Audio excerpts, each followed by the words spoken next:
Our story begins in a place called the Zenai County Young Manor. It's a peaceful night in the estate and two people appear to be sitting in a pavilion by the water. One of them has white hair and seems to be an elf. He checks on a little baby lying on a table, and when he observes the fingers, he heaves a sigh of disappointment. Another man is sitting in the pavilion as well and then asks the elf how it is. In response, the white-haired elf reveals that it will be hard for the baby to live past 20 years of age. Unfortunately, that's the constitution that the child has. Apparently, the father of this child is Young Demyung, the patriarch of the Young Manor, and when he hears this, he begins to feel troubled, wondering if this is a punishment from the heavens. He believes that this must be happening because the child caused his mother to die during childbirth. The elf clicks his tongue in response, and then admits that he can't believe he's saying something like this to a physician. On top of that, he can't believe that the patriarch would speak like that about his own child who would most likely die young. As far as the elf is concerned, this condition is similar to the 9 yin severed meridians. Never in his life has he seen anyone with their Beihui acupoint open to such an extreme. Hearing this, Young Demyung is surprised, so he asks the physician if he's talking about the acupoint on top of the baby's head. In response, the elf confirms that this is what he's talking about, stating that it means one will die soon if it is too open. After explaining this, the physician goes on to say that people usually call it deity ascension. At this point, the patriarch is intrigued because from what he's heard, the term is something that very powerful Taoists do when they depart for the heavenly realm. The physician is disappointed when he hears Young Demyung say this because he didn't expect the patriarch to believe such nonsense so easily. Seeing that the man isn't too familiar with the topic, he decided to enlighten the patriarch, and starts by asking him if he's heard of absolute martial masters using the upper meridian of their heads. He explains that this is basically using the Beihui acupoint of their bodies. With that being said, he clarifies that the so-called deity ascension is when someone gets too drunk on the energy of the great nature that came from the heavens and earth, and then dies because they cannot withstand it. Upon hearing all of this, Young Demyung just remains silent as he stares intently at the clueless baby lying on the table. He looks quite furious and disappointed at the same time, but he doesn't say a word. Instead, he just gets up and turns his back to the physician, who is surprised. The patriarch looks like he's about to walk away, but first, he turns around and concludes that he was right about what he said earlier. Right now, he's convinced that this whole situation is a punishment from the heavens, and this upsets the Elven man because he doesn't believe this.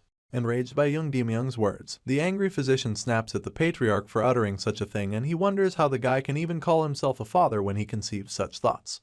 Unfortunately, it doesn't look like there's anything he can say to change Young Demyung's mind about the situation. The patriarch's mind has been made up, and now he would like the elf to leave his home. He tells the physician that it's time for him to go, assuring him that he'll receive his pay from the chief steward. Even though most men would quietly accept their pay and leave, the elf shuns the patriarch, making it very clear that he doesn't need the money. With that being said, he turns around and storms out of the pavilion in a huff. Once he's out of the manor, he continues to ponder what just happened. He thinks about the baby, feeling that the child would have become the heavenly demon if he had been born into the unorthodox sects or the demonic faction. The Elven man believes that if the child had grown up in the Shaolin Temple, he would have been able to use the 72 elite training methods of the temple 2 times over. However, that's not the case right now because unfortunately, this baby ended up being born as a hated child in such a place. With the state of things, there's a good chance the boy will die in the countryside at a young age without any way to survive. All of these tragic thoughts run through the physician's mind, and he remains troubled throughout his long walk back home. But then all of a sudden, an idea pops up in his head as he realizes that such tragic fates can be avoided if the baby achieves enlightenment on his own. The scene shifts and we catch up with the story decades later. It resumes in the Young Manor, the same place where it all started. A man stands in the middle of a hall speaking to the rest of the people in there. He tells them that he has dedicated his whole life to bringing revival to his clan ever since his deceased father, a disciple of the Zhongnan sect Xian Jiomjia, founded this place. With that being said, he believes that he will be able to inherit the ultimate technique of the Zhongnan sect, and as such, he feels that there's no way he could close down his clan business. Because of this, he's quite glad that his son at least followed in the steps of his late father by managing to join the Zhongnan sect. Hearing this, the shy boy in question smiles sheepishly while listening to the praise from his father, and at the same time, his siblings begin to congratulate him, starting with his younger sister and his older brother. His big brother is really happy for him and finds it truly incredible that he could join the Zhongnan sect. With that being said, the father decides that it's time to raise a toast to the huge milestone achieved by the young boy. The patriarch asks everyone to raise their glasses and all those present for so immediately, but that's also the same time that they all notice the one person who is absent. The baby of the house suddenly points at the empty seat and informs her father that Yoshin isn't here yet. In response, the patriarch coldly reveals that he told the boy in question to remain at the training ground, and this shocks the oldest son. However, Young Demyung remains unfazed about the situation, feeling that it's better for the boy to not be around during such a joyous occasion, especially since he feels that Yoshin's presence could bring bad omens. The big brother is sad to hear his father utter such words, but he can't oppose them in any way, so he just stays quiet with a sad look on his face, feeling bad for Yoshin. Elsewhere, we get to see the neglected child in the training ground. Yoshin is currently in the middle of some intense sessions. The power radiating from all over his body is insane, and it makes you wonder why he's been pushed so much to the side by his father. The blue-haired hero performs a mind-blowing technique all of a sudden, which creates a huge burst of ice and snow all over the room in an instant. He's done in a flash and then realizes that he has finally mastered the Young Clan's movement art completely. With his fists still clenched tightly, you can see the freezing power flowing out of them, and the boy feels pretty accomplished because he can now stimulate his muscles with energy and then compress it using the technique. As far as he's concerned, he can't get any stronger than this, so it makes him wonder if he'll have a longer lifespan now that he's acquired a stronger body. Shortly after his new achievement, he goes to tell his big brother about it. He walks into the place and his older brother is the first to see him, but he looks worried when he sees what Yoshin just did. The blue-haired child reveals that he created a technique by redeveloping the clan's exclusive martial art, and this just makes the older brother a lot more worried because he knows that their father wouldn't take such news lightly. Knowing that young Dimyeong would be furious, he warns Yoshin not to tell anyone about it. But it seems as though the big brother is too late, because the next thing we see is that our boy is being chewed out by his talented younger brother and his father. The bratty favorite child is furious when he hears the news because he doesn't want to learn the martial arts that Yoshin made. He's afraid that he will experience energy deviation and die while trying to learn the martial arts. As you can imagine, young Dimyeong is absolutely livid when he hears what Yoshin did, so he scolds the neglected son. He feels that the boy must be out of his mind to mess with the clan's exclusive martial art. The patriarch is extremely furious and makes it clear to Yoshin that he had no right to do such a thing when he's not a clan founder. As the name implies, a clan founder is someone who creates martial arts or the founder of a martial group, and unfortunately, Yoshin is neither of these at the moment. The poor boy finds himself all alone once again when he's done being scolded, and he thinks deeply about everything his father said to him. Yoshin has never thought of himself as such a person, and he's certainly never thought about creating martial arts. All he wanted was to become healthy and love with everyone. Unfortunately, that's not his reality. His thoughts are interrupted when he hears noises from outside, and when he takes a look, he sees a group of kids walking together looking so excited. Yoshin wonders where they're going, and that's when he remembers that it's the day the martial masters of the Xiongnan sect visit. Speaking of the Xiongnan sect, it's actually one of the 9 great sects in the world. They are one of the twin walls that are known as the strongest groups in Shaanxi alongside the Mount Hua sect. With this thought in mind, Yoshin concludes that this is the place where deities of swords are at, and he just starts daydreaming because he's always wanted to meet them in person. In a flashback, our boy speaks with one of the elders in the sect. He has finally come to realize that the reason he can't even show his face to our clan's important guests is that he caused his mother's death with his birth. Unfortunately, the old steward doesn't say anything in regard to this, and just insists that this is the patriarch's order. Yoshin looks disappointed when he realizes that his own father would give such an order. The steward just apologizes to the young master, not knowing what else to tell him, and of course, our boy doesn't have anything to say either, so he just remains silent. Back in the present, Yoshin decides to go take a look. Even though he's not allowed to participate in any of the events, he feels that it would probably be fine if he sees them from afar. After all, he believes that he'll be able to learn something from such skilled masters. Outside, all the excited people gather together in anticipation to see the person that came to their clan. They all wonder who it is and feel that it's probably not the Sky Sword Dragon or even an elder. The people are not sure who it is, but what they know is that it would be an honor for the clan if people like that really visited them. The patriarch and his people come outside to welcome their esteemed guests, and it doesn't take long before they see that the visitors have finally arrived. The martial masters of the Xiongnan sect make their way into the clan, and our boy is able to hear this because he snuck out to see things for himself. Among the visitors is an elf with long blonde hair whose presence alone leaves all the people in the clan in a state of awe. From the patriarch, to his eldest son, down to Yoshin, everyone is left speechless when they see her. They're so stunned because it turns out that the elf is a noble race, and that's something they never expected. Yoshin is taken aback when he realizes that a noble race has stepped foot into his clan, and this is because they're known in the books to be a mysterious race that can live on forever. They're so supernatural that humans even think of them as deities. Right now, you can't blame the people for seeing them this way, because even the aura around the mysterious elven lady is really something else. The core energy condensed in one's body is being exuded out of her body naturally. The noble race enters the clan to meet the crowd of speechless people staring at her in awe.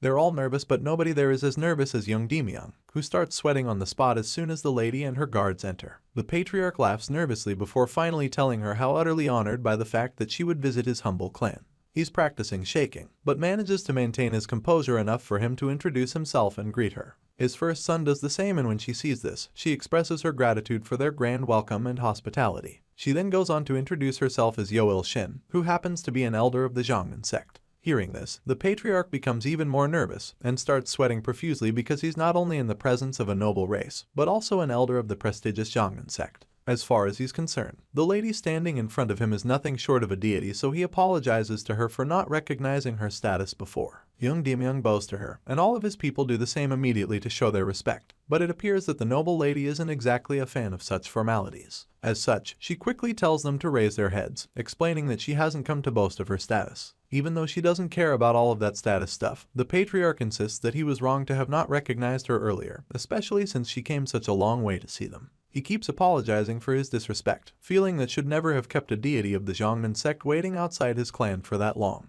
With this in mind, he offers to take his esteemed guest inside at once so that she can have some rest after a long journey. While Young Demyung is busy simping for the blonde elf, his neglected son watches quietly from the back of the crowd and wonders how long the noble race elder of the Xiongnan sect must have lived considering her status. In his mind, she must have lived a really long life, and this is something he can only dream of because of the conditions which he was born into. Anyway, the patriarch quickly leads the way for Yoel Shin to follow him into the clan, and as they walk down the road, all the people make way and stare at the guest in awe. They're all fascinated by the sight of a deity in their midst, and it's an experience they could only probably ever dream of. The blonde elf looks at the people in the crowds and somehow manages to spot our boy at the back. The two make eye contact and he quickly bows his head to show his respect. Unfortunately for our boy, his father sees him at the back as well, and even though he's shocked, he manages to keep his cool in front of the guest. Yeonchin is obviously not Sue to be out there, so he's lucky that his father doesn't chew him out on the spot. He's too busy trying to give the noble race a good impression about him and his sect, so he calmly informs the lady that the blue-haired boy is his third son. Hearing this, Yoel Shin states that the kid has bright eyes and feels that he must be really smart. She makes these nice observations while keeping her eyes fixed on our boy the whole time, suggesting that she has already taken a liking to him. The patriarch is already ashamed of the boy, so he gets nervous when he hears this. He believes that our boy is good for nothing, so he doesn't want the visitor to get her hopes up for nothing and end up getting disappointed. As such, he quickly apologizes on Yeonchin's behalf, claiming that the kid isn't very well-mannered. Rather than letting the deity get disappointed later, Young Demyung prefers to make her lose interest immediately. She's surprised to hear him say that the boy isn't well-mannered because he's literally the same kid that just greeted her. At this point, the mean father doesn't care how it affects Yeonchin, so he simply tells the lady that the boy is the troublemaker in their family, and just like that, he manages to take her mind off of our boy. Elsewhere, we catch up with the innocent oblivious child as he admires a sword. The boy had nowhere else to climb after training in the Young clan's movement arts, and as such, he has been wondering what he should train in. While observing one of the swords in the training ground, he starts to develop a sudden urge to improve his swordsmanship. Upon seeing the shiny blade locked away in the scabbard, Yeonchin starts to think that it would be good to try training with swords. While he's busy thinking about what skill to train next, the scene shifts and we catch up with the deity, who's currently in a room with her two bodyguards. The guards are delighted that they get to stay in this place. It's a lot better than they thought. As far as they're concerned, the clan is great, and with this much earth energy, there's no doubt that the Tyrant Sword tribe would want the place. Hearing this, Yoel Shin agrees with them, feeling that the Tyrant Sword tribe will surely come around, and so she also believes that they need to plan a counterattack for when that happens. Unfortunately, she also knows that it would result in the sacrifice of the clan. On the other hand, her guards feel that they should be able to just attack and destroy the enemies before they can cross the walls of the clan. The blonde elf admits that it would be great if that happens, but she knows that the chances of such are extremely slim, especially because of the 13 Skies. Within the Tyrant Sword tribe, there's a group called the 13 Skies, and they're said to be the most problematic bunch. If they're going to stand a chance against the rival tribe, then they'll first need to deal with that group. With this in mind, the noble lady urges her men not to let their guards down and to keep their sword aura sharp. She gives the instructions and they acknowledge her immediately, so she decides to finally relax and takes a sip of her tea. While drinking from the cup, she can't help but recall the blue-haired boy she saw in the crowds a while ago. She doesn't know why, but she just feels like he stood out among the rest. The deity can't put her finger on it, but what she feels for sure is that Yeonchin is a strange child. Speaking of the strange child, we catch up with our boy, who's still in the training ground. He seems to have started his sword training already, and it's safe to say that it's already pretty insane. In the middle of the cultivation, our boy can't help but notice something strange. He senses that his acupoint is open and begins to wonder why. Sure, he wasn't able to meditate for years since he focused on training his body via Young Clan's movement arts, but at least, the amount of energy that goes through his head has gotten even greater. At this rate, Yeonchin feels that he would probably have less than 5 years before he finally loses his consciousness for good. The blue-haired hero suddenly returns and realizes that this means he has less than 5 years to live. As you can imagine, it's a terrifying thing for him, and even though he already knew that he won't live to see the next 5 years, the sadness overwhelms Yeonchin at this point, so he takes a little stroll outside and then stares at the sky. What makes it even more terrifying is the fact that he can't do anything to stop his fate even though he has completely mastered the young clan's movement arts. Our boy stares at the night sky while pondering on his enter life, but then all of a sudden, the sky turns red and he begins to feel an ominous energy coming from the other side. Knowing that it's probably an emergency situation, he dashes toward the scene, hoping to see what's going on the other side. He can clearly feel that something is off, and the closer he gets to the scene, the stronger the scent of blood is to him.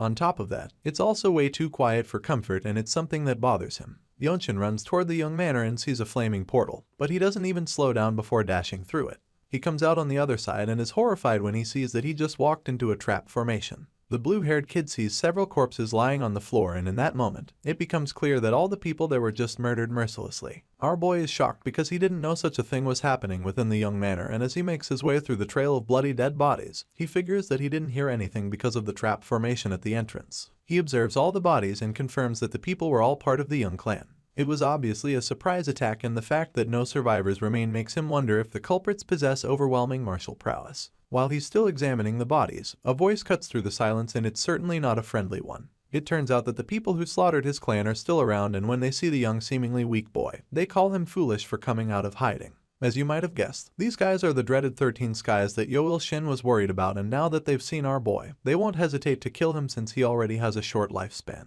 The big brute in the gang receives orders to kill Yonchin and pretends like he's sorry about it.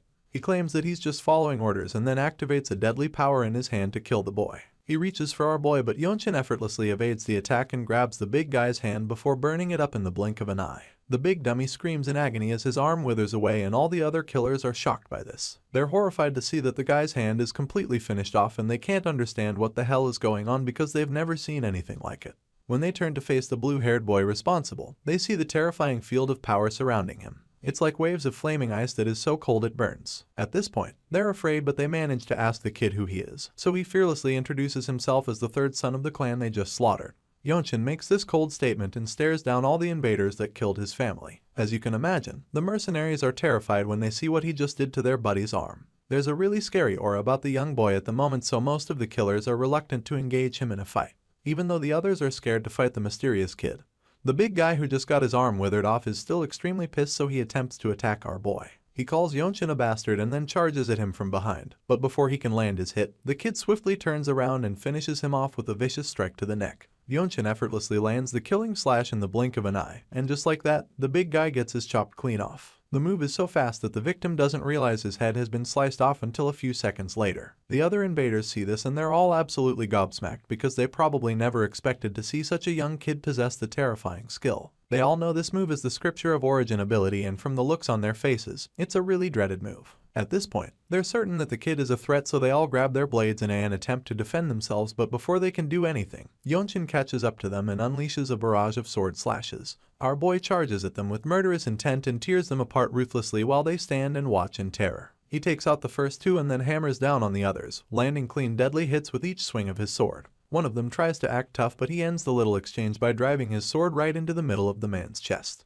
Over and over, our dark-haired hero continues to slice his way through the men who murdered his household, and after only a few moments, we see Yonchin standing victorious, covered in the blood of enemies. After the vicious bloodbath, our boy is the only person left breathing. He looks around the place filled with corpses and heaves a sigh. While catching his breath, he closes his eyes to process what just happened and suddenly realizes that this was his first time training the delightful sword he owns. Before now, he has never really used the sword in real combat, but now he gets how the blade works, and it's safe to say he thinks it's pretty impressive. Yonchin stands still for a while as the blood drips down the sword, and just when it seems like he's the only person left, another group of people appears behind him. One of the men calls out to him, telling him that the idiots he just killed met such tragic fates because they let their guards down. Hearing the unknown voice, our boy turns around perplexed, and the look on his face suggests that he's prepared to fight the strangers if he has to. The spokesperson of the group admits that it was pretty surprising for them to see the kid being so good at using the sword despite the fact that he's so young. Because of this, the man asks Yonchin if he's been training the delightful sword his entire life. He's really intrigued by the whole thing and would like to know how a teenager got so good at using a sword. In response, our boy bluntly asks them if they're from the Blood Flame cult.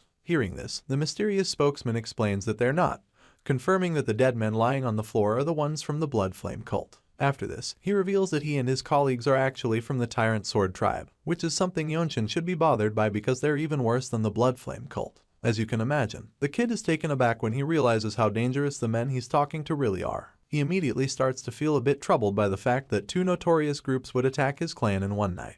The 13 Skies are said to be the most cruel and powerful in all of Murim. This group is made up of the Blood Flame cult and the Tyrant Sword tribe together, so the fact that the full squad came to attack his clan together is really overwhelming.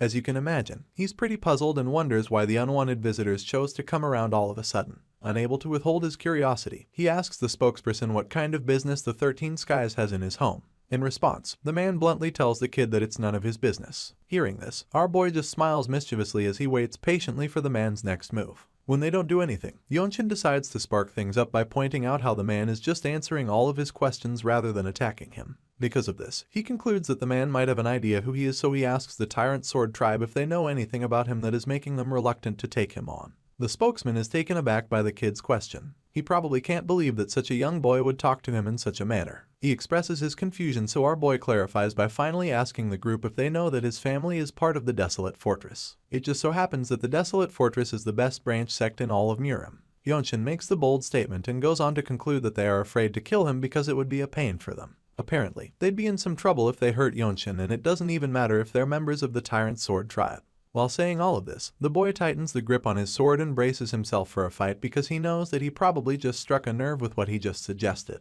All of a sudden, a huge blast bursts into the scene, throwing a man into the air like a toy. The man finally crashes and Yonshin identifies him as the Jongnan sect members. He's still trying to process what just happened when he sees his elder Yoil Shin bursting into the scene as well. The lady flies into the yard and is just as shocked as the kid when she sees him standing there. Clearly, she's in the middle of a fight, and it's also pretty obvious that she found her way into this scene only because she was trying to dodge the huge blast that just unfolded. Yonshin knows that the blonde lady is literally a deity of the sword, and this means that she's extremely powerful, so that fact that she's in so much disarray makes him wonder who on earth her opponent is in the battle. Yoil Shin manages to get up using her sword as support, and while she's still catching her breath, the unknown enemy finally reveals himself. This dark-haired warrior makes a really cold entrance, levitating in the air surrounded by an ominous field of energy. The mysterious figure finally lands and starts walking toward all of the people standing there. A wave of horror washes over Yonshin when he sees the terrifying person approaching him, and he can only wonder who the person is. The scary man struts toward them with a very long sword, and even the Tyrant Sword tribe warriors stare at him in awe. They're all dumbfounded and quite honestly afraid of him because he's already exuding an ominous aura just by being in the same space with them. Even Yonshin starts to feel lightheaded from just making eye contact with the ominous figure. He's still wondering who the powerful figure is when the spokesman from earlier suddenly bows down to the man, referring to him as the tribe leader. Yep, that's right. This scary old dude is the Tyrant Sword tribe leader, and our boy is taken aback by it when he hears the members reverencing the leader. Realizing that the deity's opponent is none other than the Tyrant Sword tribe leader, Yonshin starts to recall some of the man's feats. Legend has it that the tribe leader is a harbinger of disasters in Jianghu, and this makes our boy wonder what the guy is even doing around. The tribe leader is considered an equal to the patriarch of one of the 9 great sects, so the fact that he would visit a small clan like this is really baffling to our young hero. While the kid is pondering on all of this, Yoil Shin keeps struggling to get back on her feet. At the same time, the guard who got knocked out earlier remains on the ground coughing blood all over the place. It's a really scary thing to see at this point because it's clear that nobody around stands a chance against the tribe leader. Right now, Yonshin hasn't been able to come up with an answer for the questions running through his mind, but the one thing he knows for sure is that they're all as good as dead if things continue at this rate. The deity is obviously no match for the tribe leader, and there's no one else with the balls to take on the man, so our brave hero decides to give it a try. He'll end up dead either way, so he feels that he should at least go down fighting. With this in mind, he takes a deep breath and activates his special powers before charging at the tribe leader with his sword. He blasts himself toward the enemies, and the spokesman from earlier is the first to see him coming. The guy tries to stop him from getting to the tribe leader, but before he can unsheath his own sword, the brave kid drives his blade into his body from the back. Yonshin impales the man, ending his life on the spot while the deity and all the others watch in shock. At this point, he's already in a lot of trouble, but he doesn't even care. He knows that it doesn't really change much since the tribe leader was going to kill him anyway. A glaring power engulfs our boy, making him even more confident than he was before. He then boldly asks the tribe master if he can still kill him after seeing what he just did. The ominous man doesn't say a word yet, but the other members of the Tyrant Sword tribe are extremely pissed that he just killed their colleague, so they clamor and prepare to attack him. Before they can do anything, however, the tribe master stops them and suddenly admits that Yonshin's spirit is even better than all those combined there. This statement leaves the Tyrant Sword tribe warriors dumbfounded and in disbelief. Yoil Shin wears a proud smile when she sees this, and the other men just wonder who their boss is talking about. Anyway, it becomes obvious that the tribe leader is referring to the blue-haired kid from the clan, and he goes on to tell Yonshin that he'll let him live. This should be enough for most people, but our hero refuses to accept that, and insists that the tribe leader just can't kill him even if he wanted to. Our boy pulls his sword out of the dead man's back and then explains that the reason they can't hurt him is because he's the only grandson of the former Divine Sword Squad leader of the Desolate Fortress. Yonshin reveals this and the deity is absolutely stunned. She knew that the kid was special, but she would never have guessed that he is the former Divine Sword Squad leader's grandson. Right now, the boy has put the tribe leader on the spot, so the man is forced to clear the air. He reveals that the Desolate Fortress was created by the Imperial family to prevent conspiracy by the Muram forces and admits that it's definitely not a good idea for his tribe to get involved with them. Nevertheless, he makes it very clear that it's certainly not the reason he's letting Yonshin live. In fact, his real reason is actually really unbelievable, because it turns out that he's letting our boy off the hook because he likes him. He feels that Yonshin's temperament and spirit are what any powerful martial artist in Jianghu needs. With that being said, the man claims that he would have taken the kid in as a disciple if he wasn't related to the Desolate Fortress, and this shocks the Tyrant Sword tribe members. After revealing this, the tribe leader gives Yonshin a single day to leave the place he once called home, and just like that he takes over the place, forbidding any other sects from stepping foot on the land. With that being said, he turns around and starts walking away, but first, he reveals that he's always open for a duel, telling Yonshin to come get his revenge whenever he's ready. Obviously, our boy isn't prepared to go up against such a fierce character, so all he can do is glare and watch in frustration as this new villain takes his home away from him. Later, Yonshin goes back inside the manor where he finds his father lying covered in his own blood. The old man is surely on his last breaths, and when Yonshin approaches him, he's shocked to see that the kid is unscathed. He can't understand why the boy is so strong, so Yonshin reveals the Young clan movements he created and mastered. Young Demyung is just overwhelmed by the fact that the boy created a martial art on his own. In a flashback, we see the kid nervously admitting that he did it using the clan's cultivation technique, but his father doesn't look happy about it. He should be proud, but he's absolutely livid because he feels that the boy is out of his mind for messing with the clan's exclusive martial art. Back then, the old man scolded Yonshin so much, feeling that he had no right to tamper with their technique because he isn't a clan founder. Now, he's no longer blinded and he can see the beauty of his son's feat. He remembers the first time Yonshin told him about it and recalls that the movement art is the sacred art created by the Young clan. Tears run down the side of his face because he realizes that he's been so ignorant and foolish all those years while his third son created the sacred art of the Young clan.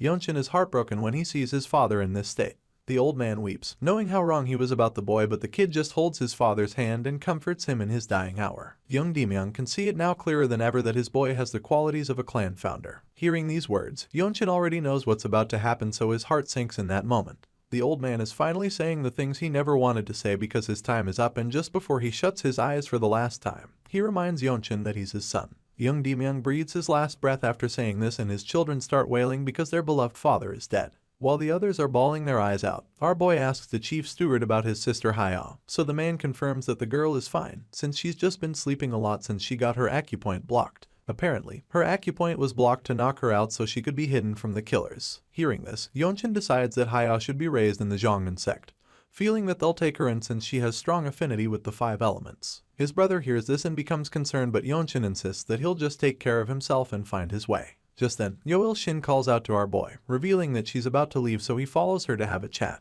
She feels that she must report to the Zhongnan sect now that the Tyrant Sword sect have gotten involved. After explaining this, she asks him if he'll go to Desolate Fortress since his mother's family is there, and he confirms this with a sad look on his face. As far as he's concerned, he doesn't have anywhere else to go, and the fortress seems good enough since he can grow stronger there. Hearing this, the deity suddenly suggests that he return to the Zhongnan mountain with her. She strongly recommends, feeling that it's the best thing for him. It's a really enticing offer from the elder of such a great sect, and our boy admits how honored he is, so the deity reveals that she would want him to become her sect leader's disciple. As you can imagine, Yonshin is overwhelmed when he hears that he could become the sect leader's direct disciple, so the lady informs him that it would be possible for him if he follows her back to the Zhongnan sect. Yonshin begins to imagine what it would be like to be the sect leader's disciple. He would be able to learn the absolute sacred art, and more importantly, the Zhongnan sect leader is one of the top 10 martial masters of the top 10 swordsmen of the world. At this point in his life, going with the deity seems like the best decision our boy would make in his life, but he politely declines the offer. Yonshin apologizes, but she waves it off, stating that it's no big deal. She admits that she wanted someone talented like him, feeling that it's what the Tyrant Sword tribe master probably thought about him too. Our boy feels bad for turning her down, but she assures him that it's fine and informs him that the doors of the Zhan sect will always be open to him if he ever changes his mind. Seeing that they're all good, he tells Yoil Shin that he has a question for her, which she entertains, so he goes for it. The boy already knows that she's one of the older people among the noble races, so he asks her if she knows of the method to get the fruit of the world tree. The deity is surprised that he knows about this because it's not exactly a popular topic. The fruit of the world tree is protected by the Desolate Fortress leader, whom the emperor has acknowledged as the king and a peer. It's said to give eternal life and youth to those who hit it, so it's basically a treasure of the heavens. It's pretty that Yeonchin wants the fruit because he feels that he would gain more life in his short lifespan by eating it. Unfortunately, the elder informs him that she hasn't even lived half of her own lifespan, which means that she has no authority over the world tree. All she knows is that the Desolate Fortress leader is able to give that to other people. Hearing this, our boy concludes that he must go to the fortress, and the deity admits that it won't be easy to get the fruit since it's a sacred item, even for noble races. Nevertheless, Yeonchin insists that this is what he must do since he doesn't know any other way to get the fruit. He feels that all he can do is become the Divine Sword Squad leader and achieve great feats, so the noble woman promises to cheer him on from afar. In the meantime, she has to return home to update her sect, and on her way out, she assigns her guards, cliff swordsmen and neutral spirit fists to help clean up the place. The servants bid their lady goodbye, same as the young hero. The next day, we see our boy thanking the two men for their help once again now that they're all done cleaning the place. However, the men tell him that there's no need for the official thanks since they also played a part in the tragedy. It's the least they could do. Just then, Yeonchin's older brother calls out to him. It seems that this is where everyone parts ways. He knows that an apology won't cut it for everything that happened to our boy growing up, but he promises to be a better older brother the next time they meet. He vows to do his best and hopes that they all survive so that they can meet again.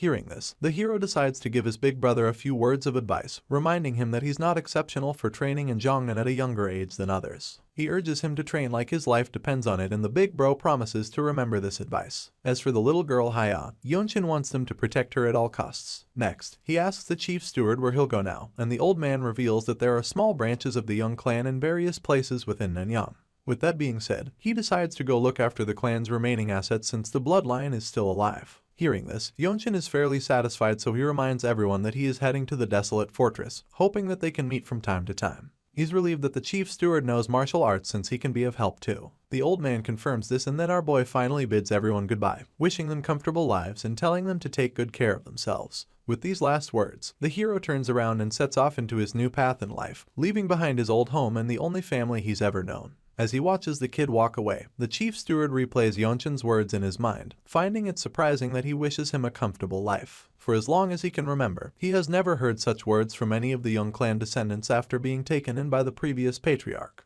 The scene shifts and our story continues in a place called Xiangyang. It's a much bigger city than the Young clan, and here, we see Yeonchin taking a little tour around the Ola at night.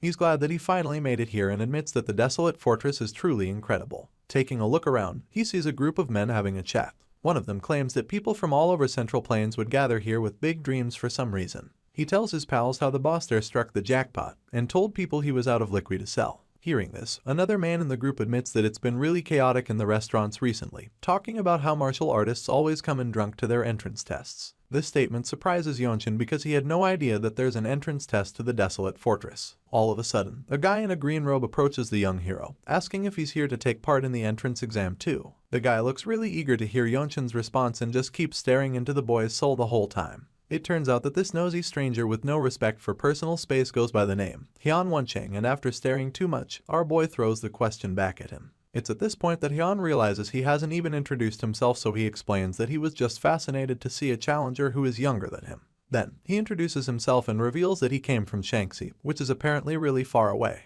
Now, our hero is a lot more comfortable introducing himself too, even though he doesn't look interested in having a conversation. Unfortunately, Hyun can't read body language, so he just keeps being annoying, suggesting that Yeonchin's journey was easy because he came from a place not too far away. The guy starts bragging about how he had to fight green forest bandits and pirates along the way. While the guy is rambling on about his allegedly difficult journey, Yeonchin just quietly recalls the group of troublemakers he dealt with along the way. Thinking about this, he admits that his journey was indeed a breeze for him, since the bandits he encountered were no match for him. For some reason, Hyun thinks that our boy might actually like him or something, so he suggests becoming friends so that they can share information on the test to pass easily. In response, Yeonchin just acts surprised to hear about a test, and this makes Hyun flip out immediately because literally everyone knows that the test is the Desolate Fortress trial. Intrigued by our boy's apparent cluelessness, the talkative boy tries his best to enlighten him. He explains that this is why so many people are gathered in the city. It doesn't matter a person's foundation. The moment one joins the Desolate Fortress, all the opportunities will be provided to them. It's no wonder many martial artists are swarming the place, since countless people have learned various martial arts just so they can pass the entrance test.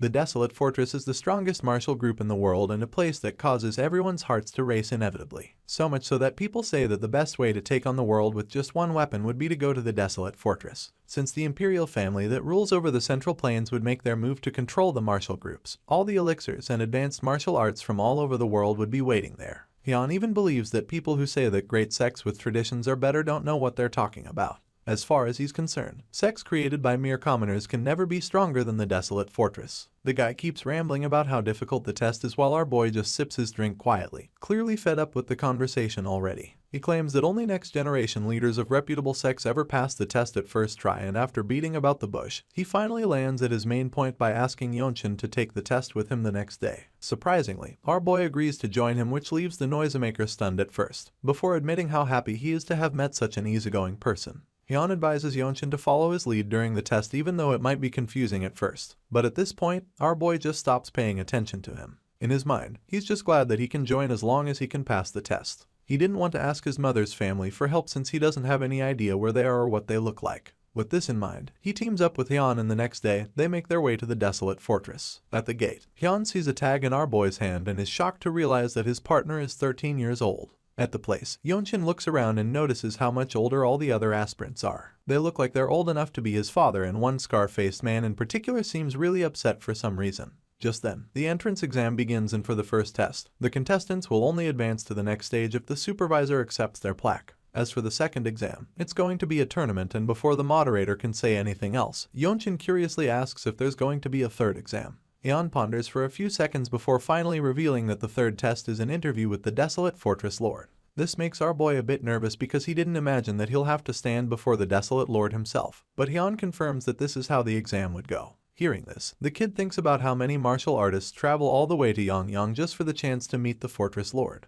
He knows what an incredible opportunity it would be to have a conversation with an absolute master like the Fortress Lord. All who seek this chance hope to receive some kind of profound understanding from the master. Yeonchin's thoughts are interrupted when the moderator announces the start of the first exam, which is about swift sword arts. They're required to demonstrate one swing with the fastest technique they possess so that he can judge their performance. Hearing this, Hyun eagerly rushes to the front and volunteers to go first. Seeing his partner take the center stage, Yeonchin starts to feel a bit nervous for him. But then again, he feels that showing a fast sword technique should be simple enough for someone who came for the exam. Hyun grabs his sword and activates his technique, which most men there find impressive. Thankfully, the chirpy fellow isn't all talk. Yeonchin admits that he has a well-polished spirit. He even looks stronger than the vagabonds he met on the way. Hyun finally performs the swift sword art, and it looks really impressive to the point that the other contestants are left stunned. The judges are pretty satisfied with his skill, even though some of them aren't sure what they find special about him. Regardless, they accept his plaque and send him to the next stage of the exam. Just like that, Hyun passes the first test and the next examinee is called up. The noisy guy wishes Yeonchin good luck, and then our boy takes the stage since he's the next contestant. The others are shocked that someone so young is really contesting in the exam, so they conclude that he must be really brave. They're basically rooting for him at this point, feeling that the Desolate Fortress is the best place for him to show whatever skills he's got, since even one piece of advice from the Fortress Lord would be incredible for him. Yeonchin finally takes center stage and greets the examiners, so they return the gesture. After a brief moment of silence, he's told that he can begin his demonstration, and so he wastes no time in doing so. Our boy activates his sword art and then executes a really powerful skill that creates a powerful gust of wind that leaves everyone speechless. Being his biggest fan in the small crowd, Hyun has his mind absolutely blown when he sees his new friend's amazing sword arts. Even the examiners are too gobsmacked to speak for a while, and it's only after a brief moment of silence that someone finally announces that the future of the Desolate Fortress is here. With that being said, they accept Yeonchin's plaque, and one of the judges is even more impressed when he sees that the talent is only 13 years old. Now that the two new friends have progressed to the next stage, they're sent on their way. At this point, Hyun curiously asks Yeonchin if he happens to be the son of a famous family. Hearing this, our boy just asks the guy if his family background changes anything at this point. After all, status and foundation no longer matter after joining the Desolate Fortress. After that, all that matters is one's martial arts, talent, and effort. Hyun is shocked to hear that he actually hopes to pass the Desolate Fortress trial in one attempt, but Yeonchin just suggests that this is what all the other contestants have in mind as well. At this point, Hyun is dumbfounded because he realizes how small-minded and pessimistic he's been to think that it's impossible to pass the exam in one go. His mentality changes suddenly, so he decides that Yeonchin is absolutely right and sets off on his way after thanking the young hero. Wanching storms off with a look of determination laced on his face, suggesting that he's going to train as hard as he can to pass the second exam, and as he walks away, Yeonchin sincerely hopes that his new friend actually scales through. Later, we see our hero meditating and cultivating with the second exam on his mind. He already knows that it's a tournament where they compete against each other with martial arts, so he's getting ready for it, and he's got 3 weeks to prepare. Right now, the correct choice for him would be to train his skill, so he decides that he'll train the young clan's movement art and rapid sword arts, as well as the scripture of origin ability, which is an amplified Kai movement technique. 3 weeks pass and our boy returns to take the second exam. This time, there's a new character catching everyone's attention, a dark-haired warrior with his hair in a bun. He's in a special white outfit, and when the other contestants see him, they start to feel discouraged. The white outfit signifies elementary level martial arts, so they're really baffled by how strong his energy is. Because of this, they conclude that his dominant aura is due to the fact that his future is promisingly guaranteed. Yeonchin listens to what the men are saying, because he's also intrigued by this new contestant.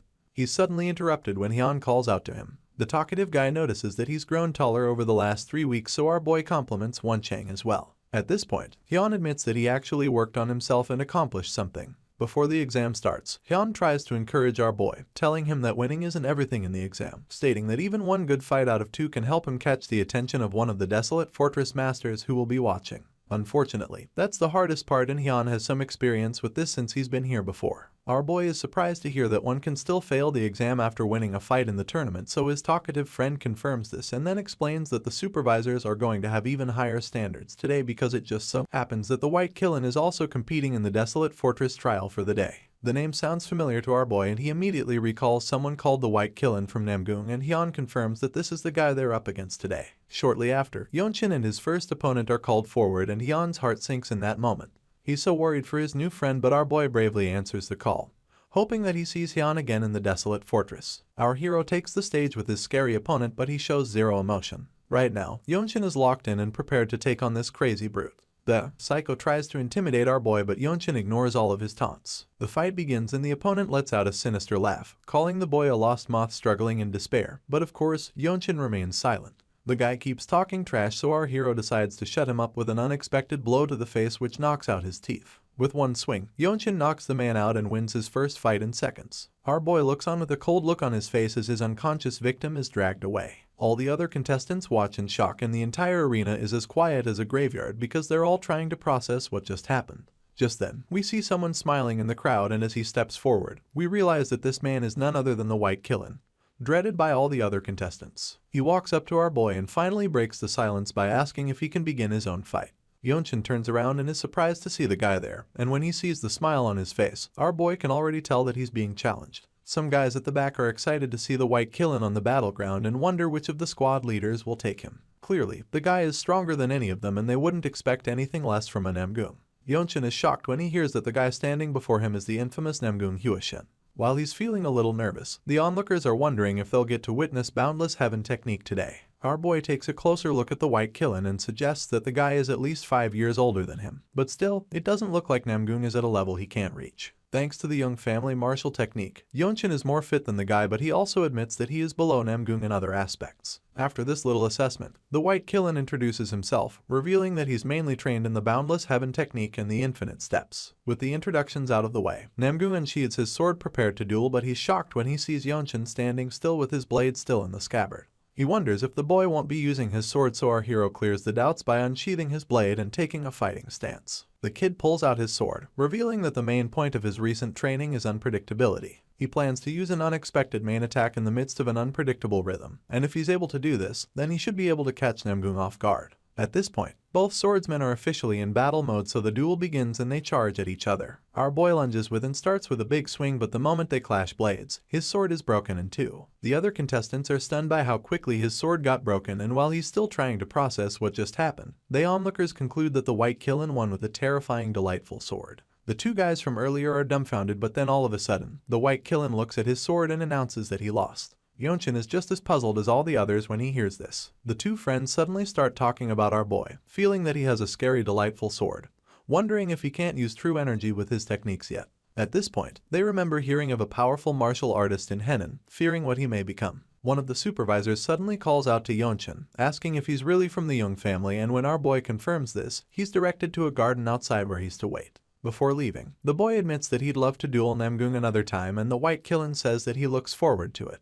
Our hero gets to the garden where he meets the other contestants who passed the second exam. They're surprised to see someone that young made it through and admit that they expect Namgung to get in first. It's at this point that we finally understand what happened during the duel. Yeonchin knew that he couldn't beat the White Killen in a duel, so he started the fight with the most extreme form of delightful sword he knew, but Namgung imbued his own blade with his true energy, which is why our boy's sword broke. He admits that it was a failure on his end for acting rashly, but for the White Killen to admit defeat instead makes Yeonchin confirm the nobleness of such a renowned family. The Young clan is a third-rate branch clan in Zenai County, and so there was no one to teach him how to use such a skill. Nevertheless, he now knows when to use it. He finally understands that it isn't just as simple as putting his energy into the sword, and now he knows that he can use the true energy to become one with the sword. As all of this runs through his mind, he takes action and the power begins to manifest for all those around to see. They're stunned when they see such a young person using sword resonation because it should be impossible. Yeonchin begins to feel like the sword and his body are united, so he realizes that this sensation must be due to the body-sword unification. That's right, our boy just unlocked body-sword unification. Because of this, he feels that the sword technique he'll use in this state will be new. His broken sword is still glowing at the moment, so he closes his eyes for a while,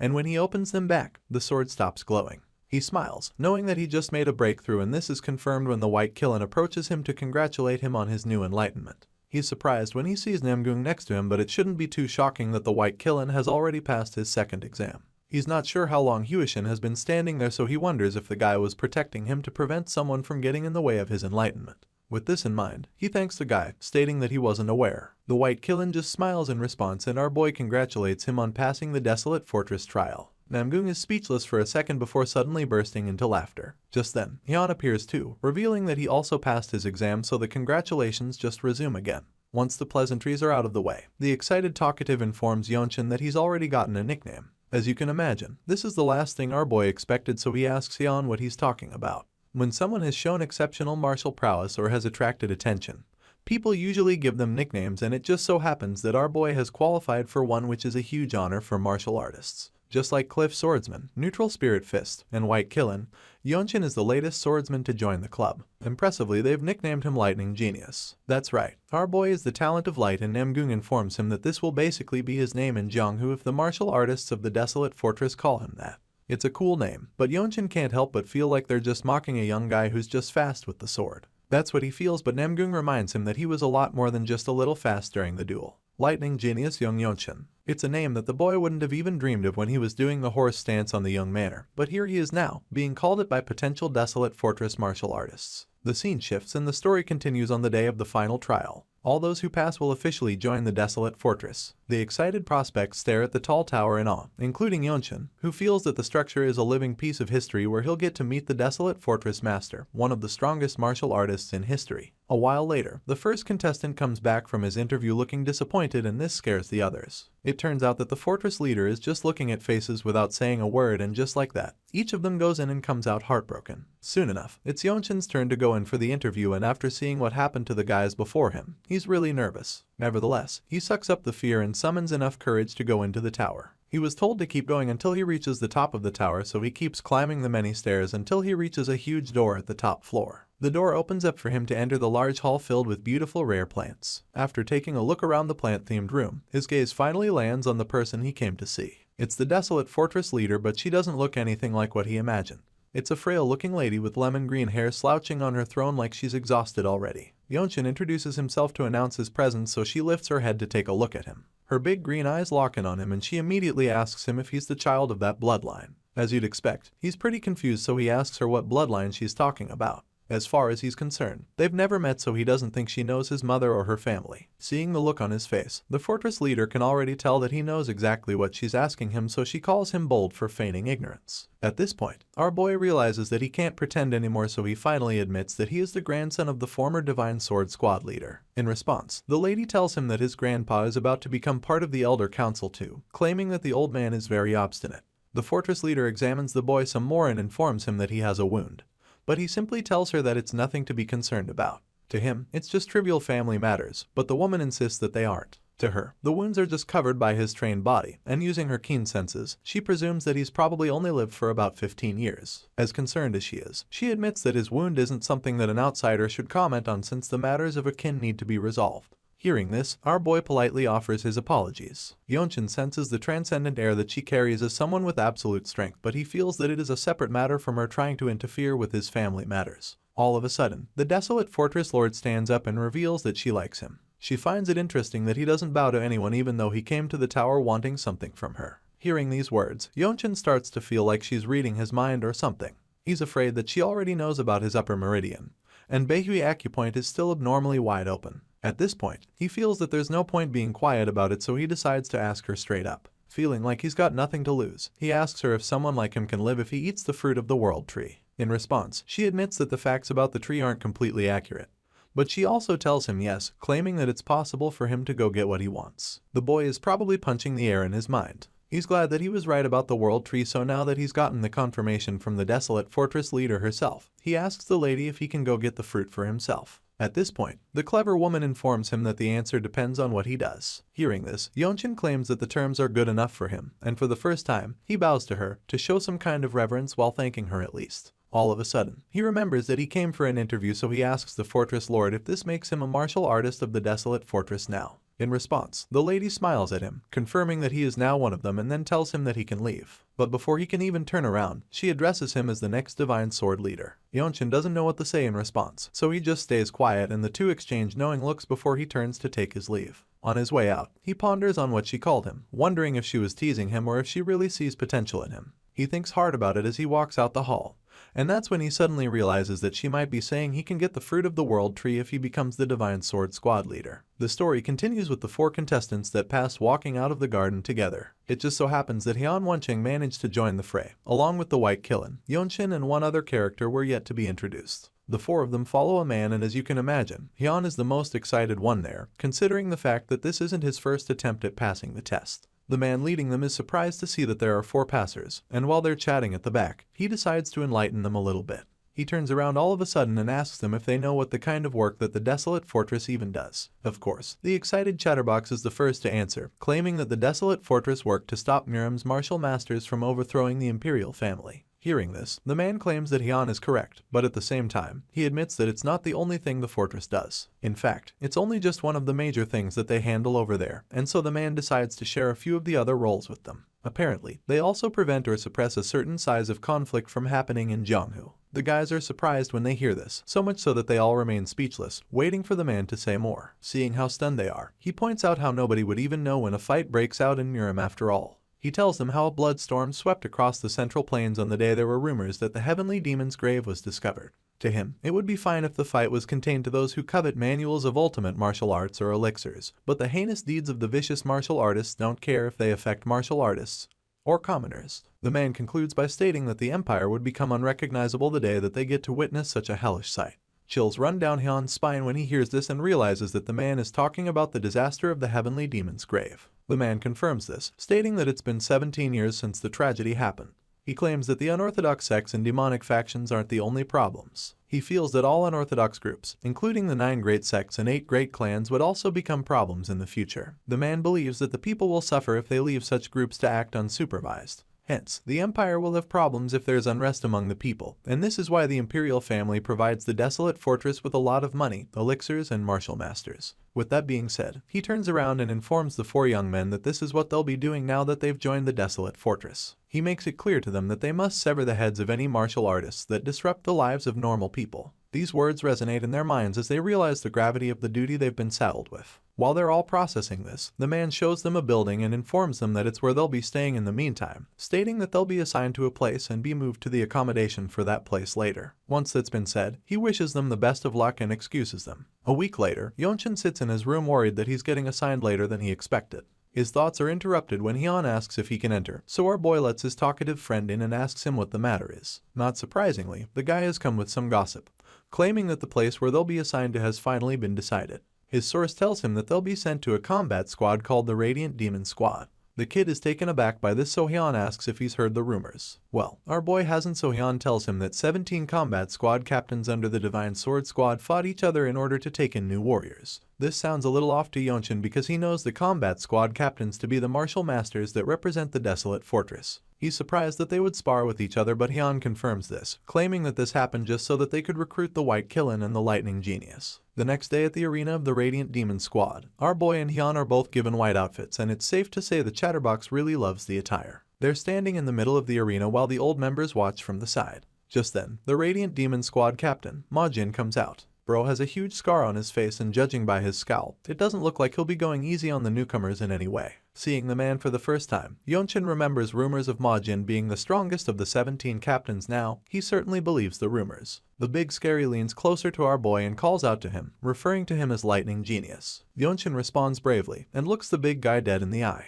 Hyun, on the other hand, looks like he's trembling, but not our boy. Seeing the fearless look in the young boy's eyes, Majin smirks. He can see that the kid has a backbone, and he's happy about that because he knows that people like that don't die easily. He talks about how the combat squad is basic like any of the sects in the Central Plains. With that being said, he tells the two new guys that they'll learn martial arts in the Radiant Demon Squad so that they can execute missions. He points to the guys at the back, revealing that they're all seniors in the squad. At this point, Hyun gets a little too excited and decides to ask the captain if everyone shares their martial arts in the Radiant Demon Squad. Majin explains that it's not exactly the case, stating that skills a person learned by themselves belong to them. In other words, only the martial arts of the Radiant Demon Squad will be taught in the arena. At this point, Hyun just gets even more excited because he'll finally be able to learn the famous Radiant Demon arts, so the captain reminds him that he'll have to work hard at learning them if he wants to survive. Our boy just stays quiet and processes everything he just heard. He's heard of the Radiant Demon arts before, since this squad is one of the more famous of the 17. They attained this level of fame because they were able to fight the Plum Blossom Swordsmen,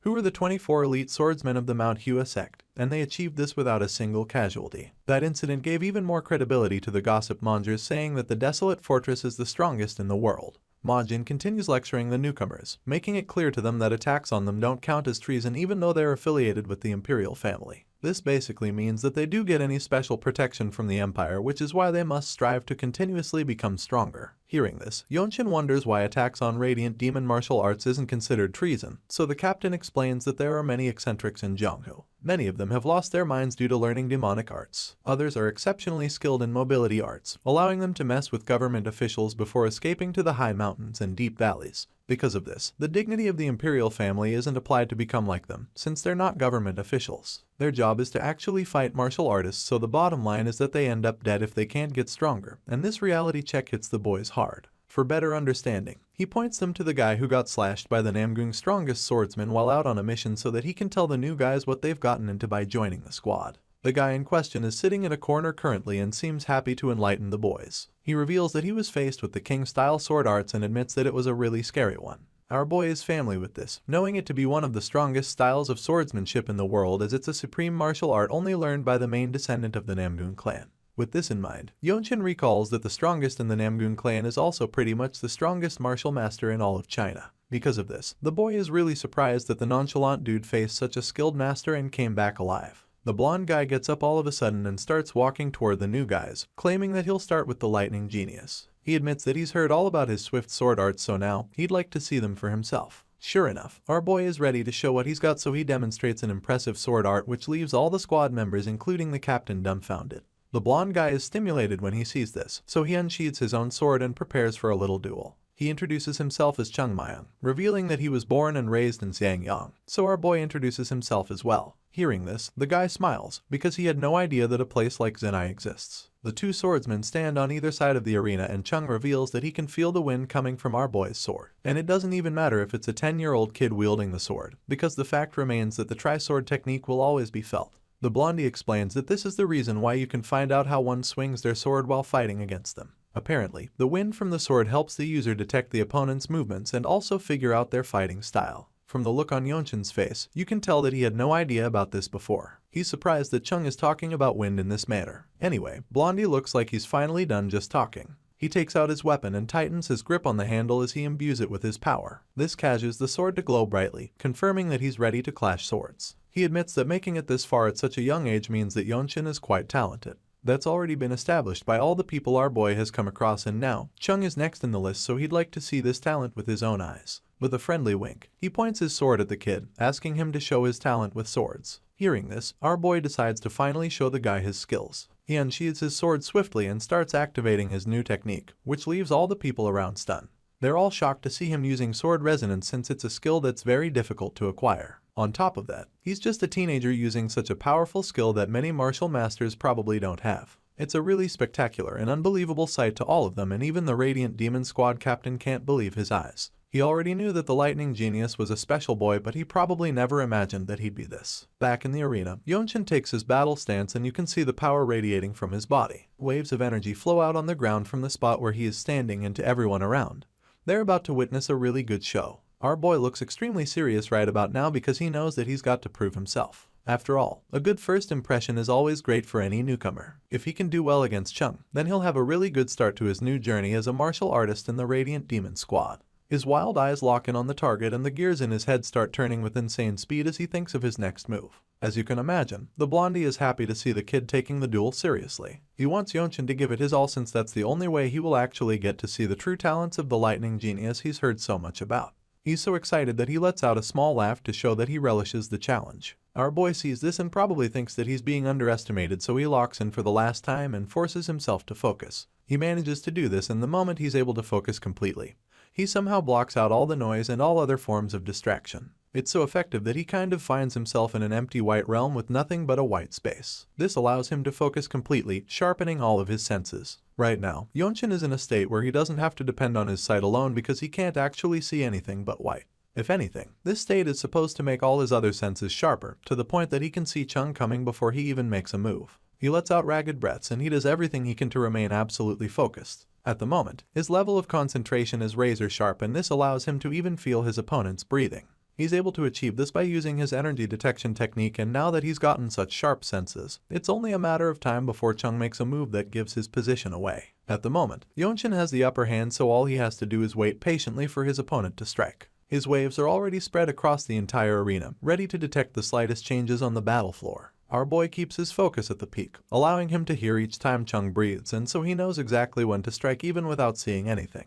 The boy senses the perfect opportunity to strike, so he snatches it with lightning speed, and just like that, he catches Blondie off guard. He blasts himself toward the guy with his sword, and Chung is overwhelmed by the insane speed. The guy sees it coming, but it's just way too fast for him to do anything about it. Before he can even process the incoming attack, Yonshin is already all over him. The genius unleashes his swift sword arts, and it looks like he'll finally overpower the senior martial artists. Unfortunately, at the last millisecond, Chung manages to counter the attack by some miracle. The blondie uses some kind of powerful slash to deflect Yonshin's masterful tactic. His glowing blade blasts the boy away, and the lightning genius can't believe his eyes when he finds himself falling back. Our boy is in utter disbelief when he sees that he has just been countered because it doesn't make any sense to him. He had pretty much overpowered Chung as far as he was concerned because the guy wasn't able to get his sword up on time.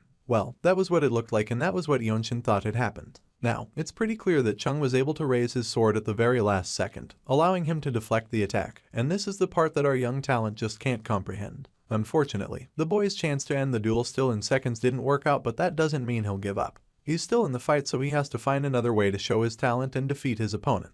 Besides, it's not such a shameful thing to have been bested by Chung, since the blondie is literally a martial master who survived against the strongest sword master Namgung after all. Once again, he's reminded why he should know better than to undermine the guy's abilities, so he charges forward a second time. This time around, he's going in with a different mindset because if he takes Chung's fears into consideration, then the guy should be more feasible. If he's going to stand a chance of defeating the blondie, then he needs to accept the fact that he's going up against a very dangerous and experienced martial artist. This way, he knows the risks and should also be able to protect himself, rather than just thinking he'll be the only one throwing hits. With this in mind, he goes in for another round, and because he's more conscious of Chung's abilities, he's able to dodge a deadly slash that would probably have taken his head off. They both miss their attempts in this second exchange, but Yonshin still has tricks up his sleeve, so he jumps right back in. They clash swords the third time, and it's starting to look like our boy is giving the senior martial artist a tough time. Chung looks like he's struggling to hold the boy back, and when Yonshin notices this, he decides to give it his all, hoping that he can overwhelm the opponent. Our boy becomes a lot more confident with the fight going his way, but just when it looks like he might be getting the upper hand, Chung disappears into thin air. It happens so quickly that Yonshin is left stunned for a second. But then again, he's more aware of the danger his opponent poses, so he quickly remembers that Chung will probably be coming in with a deadly counterattack. With this in mind, he guesses right and moves out of the way just in time to evade a very lethal blast from behind. The blondie planned to run him down like a bullet train from behind, but the lightning genius just got saved by his instincts. Chung is stunned when he sees that the boy saw his strike coming, and before he can come up with another attack, Yeonchin goes in for a swift counter. Both swordsmen swing at the same time, but they both miss by mere centimeters, making them realize just how dangerous they are to each other. The tip of Yeonchin's misses Chung's head and eyes, but it catches the guy's blue headband, ripping it right off his head. The only reason the white-haired martial artist isn't bleeding right now is because he was able to leap away in the nick of time. A bid to evade the slash, he flung himself into the air using a very powerful backflip to do this. Being an expert, he sticks the landing of course, but he doesn't charge at the boy afterward. He's probably still processing how close he was to having his eyes slashed off, so he takes a breather for a second and Yeonchin gives him time to do so. The other members of the Radiant Demon Squad watch the fight with their jaws on the floor. These guys are amazed by the scenes on display,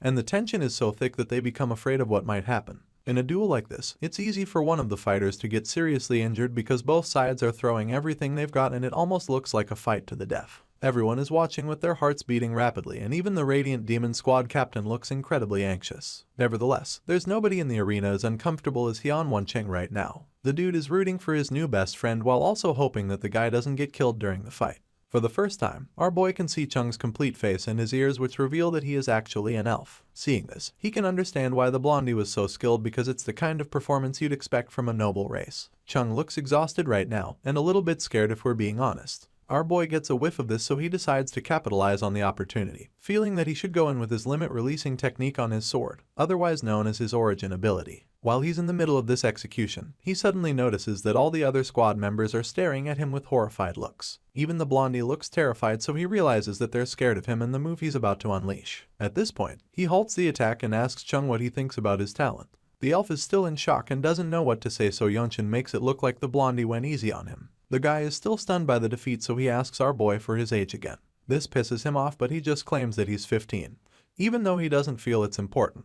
To him, their skills are the most important thing, since their enemies won't go easy on them just because they're young. Chung is bewildered by how young Yeonchin is, but the kid doesn't even care about that since he already has a short lifespan, and there's no point in talking about age. Everyone is taken aback by his superb skills at 15, so some even feel like he's a mistake by the heavens. They start talking about how Yeonchin's talents make no sense, and of course, this pisses our hero off. After a while, some of them start joking about irrelevant things until they all forget about the duel.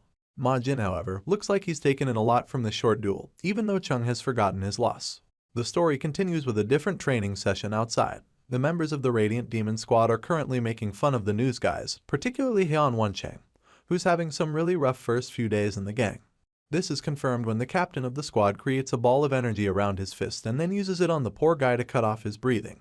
Hyun starts choking instantly as he struggles to breathe, and after a short examination, the scar-faced man commends the guy for still being able to stand rather than being sprawled on the ground. He finds it impressive, so he lets the poor guy go and tells him to go back and solidify what he's learned. Hyun Woncheng slowly makes his way back with tears in his eyes and acknowledges the lesson, probably feeling very grateful for the ability to breathe again. As the boy with the blue headband walks away, the stern captain turns his gaze and looks over at the lightning genius he just recruited. From the look of things, Yeonchin has mastered the lesson of the day because he managed to create his own small ball of energy. Seeing this, the captain concludes that our boy is done too, so he asks him if he also understood the crux of the steps. In response, the hero states that it's to think and act in a seamless manner. Hearing this, the scar-faced captain confirms that he's correct. The man goes on to elaborate, stating that there's always a way for one to move regardless of the situation. That being said, the true crux of the Radiant Demon Arts is to move seamlessly without disrupting the path of one's attacks. As such, the captain wants Yeonchin to understand the deeper meaning of the path of attacks. Hearing this, our boy is a little confused because he doesn't really get what the captain means by a deeper meaning. The two newcomers express their confusion, and the scar-faced sensei immediately figures that it would be better and faster to just show them what he means rather than trying to explain with words. That being said, he turns his gaze to one of the pillars nearby. He touches it and tells the boys to watch what he's about to do carefully. As soon as he says this, Yeonchin pays complete attention, just like Hyun Woncheng, who is honestly more bewildered than focused. With the captain's hand firmly placed on the pillar, it only takes a few seconds for the demonstration to begin. The energy from his palm starts flowing out rapidly, and in a matter of seconds, the whole place is overwhelmed by the power. The scar-faced sensei is 100% focused on this. Once the power looks like it's about to go out of control, he takes a deep breath. As soon as he does this, the storm is calmed, and this leaves Yeonchin really amazed. He's surprised by how the master was able to relax everything completely in a flash. While the students are still trying to wrap their heads around what just happened, the captain punches right through the pillar, and this leads to a small explosion that shatters the structure into many pieces. After this demonstration, a few of the students don't seem surprised or astounded by it, probably because they've seen it before, but some of them are absolutely mind-blown by the display. Once the dust clears, the scar-faced sensei turns to the newcomers and concludes his little lesson by telling them that the strongest attack at the perfect timing is what the path of attack is. The captain assures them that the most powerful attack will be unleashed if they can follow a perfect path of attack. Hearing this, Yonchin is very intrigued and realizes that they all need to grasp the timing of unleashing their strengths. Now that he's demonstrated it to them, he reminds the newcomers that they don't have to try it immediately. The sensei makes it clear that he's not putting any pressure on them because in his experience, it's not something that they can just master after seeing it only once. As far as this captain is concerned, what he just showed them is something that they'll have to learn throughout their entire lives. Hearing this, the hero is really intrigued because that's a really bold statement from the boss. He's surprised that the captain thinks he needs an entire lifetime to learn the move because he has a pretty good feeling that he can do it right now. With this in mind, he starts stretching out his wrists and walks up to the second pillar that was there. The sensei is pretty confused when he sees the new kid walking past him, and then when he sees Yonchin near the pillar, he realizes that the boy might actually try to recreate what he just did. Sure enough, our boy stops right in front of the pillar and prepares to do it. The essence of core energy is the great nature, and our hero knows this. He takes a deep breath, feeling that it would be sufficient if he can just follow its lead. With this in mind, he takes out sword and activates his body sword unification technique. Yonchin closes his eyes and prepares his mind for what he's about to do. First, he needs to slowly relax, and once he's confident that he's ready, he opens his eyes and begins to see the pillar in a different light. The pillar starts glowing strangely for some reason, and there's a particular spot shining the brightest. This is probably the weakest point in the pillar, and once it's marked, Yonchin jams his sheathed sword in that spot. As soon as his sword hits the stone pillar, it immediately starts to crumble. The cracks spread across the rest of it, and then in a couple of seconds, the whole thing explodes just like how it happened when the sensei did it. Just like that, the hero demolishes the pillar with just one jab of his sheathed sword. He does it with ease, and as he stares at the broken pieces of rock on the ground, he realizes that he now understands the deeper meaning of the path of attacks. That being the case, he realizes that he's now learned all of the radiant demon arts. With this in mind, he concludes that all he needs to do now is keep training so that he will be able to use it in a real fight moving forward. The hero looks back at the captain bug for some reason. The scar-faced man doesn't look like he's very pleased with what he just saw, and this leaves the hero pretty confused. Once he notices that everyone is staring at this weirdly, Yonchin realizes that they're all surprised because he just showed an unsightly side of himself since it's his first time trying it. He puts his sword away and concludes that he still needs to experience many more real fights before he can use it properly. Yonchin knows that normal practice like this won't work if he wants to use radiant demon arts in an instant where life and death is on the line. After putting his sword away, he notices that everyone is still staring at him speechless. Some of the students are really astounded by what he just said, and he just responds by thanking the sensei for his teachings. The big scar-faced man is still in shock for a second, but then he comes back to his senses and suggests that he'll have to think about how he should teach Yonchin from now on. Our boy is taken aback when he hears this and pretty confused by this, but he just stays quiet. The next day, we catch up with our hero and his friend having a chat by the water. Young Manor reveals that their seniors had a fight with the Heavenly Squad, and of course, our boy is shocked. He finds this really baffling because the last time he checked, the Desolate Fortress is pretty strict with its rules. As far as he knows, fighting outside of training grounds is a punishable offense for martial artists of the fortress. Not sure what's going on, he asks Jan if he knows why the seniors fought in the first place. In response, the guy reveals that one of the Heavenly Squad members picked a fight at the restaurant. From what he remembers, the fight started when one guy told another guy that his talents wouldn't be able to blossom within the Radiant Demon Squad. Hearing all of this, the hero is just surprised that they fought because of something like that. Seeing how surprised Yonchin is, Hyun just informs him that this is the true face of the Miram and how things are here. Something that doesn't seem like a big deal could provoke someone to raise their swords against you. Also, the streets place great value on the process of stopping sword and winning in that situation. All of this makes Hyun a bit worried because of the fact that the seniors of the Desolate Fortress are getting angry over a newbie.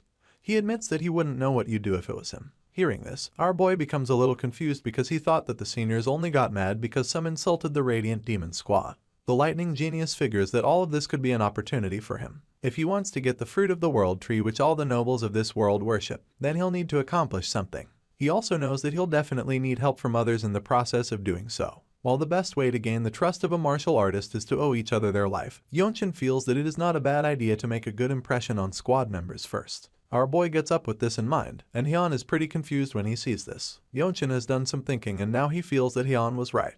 The fact that the seniors are fighting because of him is something that he can let go, so he figures that he'll go pay them a visit. Hyun Wonching is just so surprised when he hears this and immediately gets excited about it.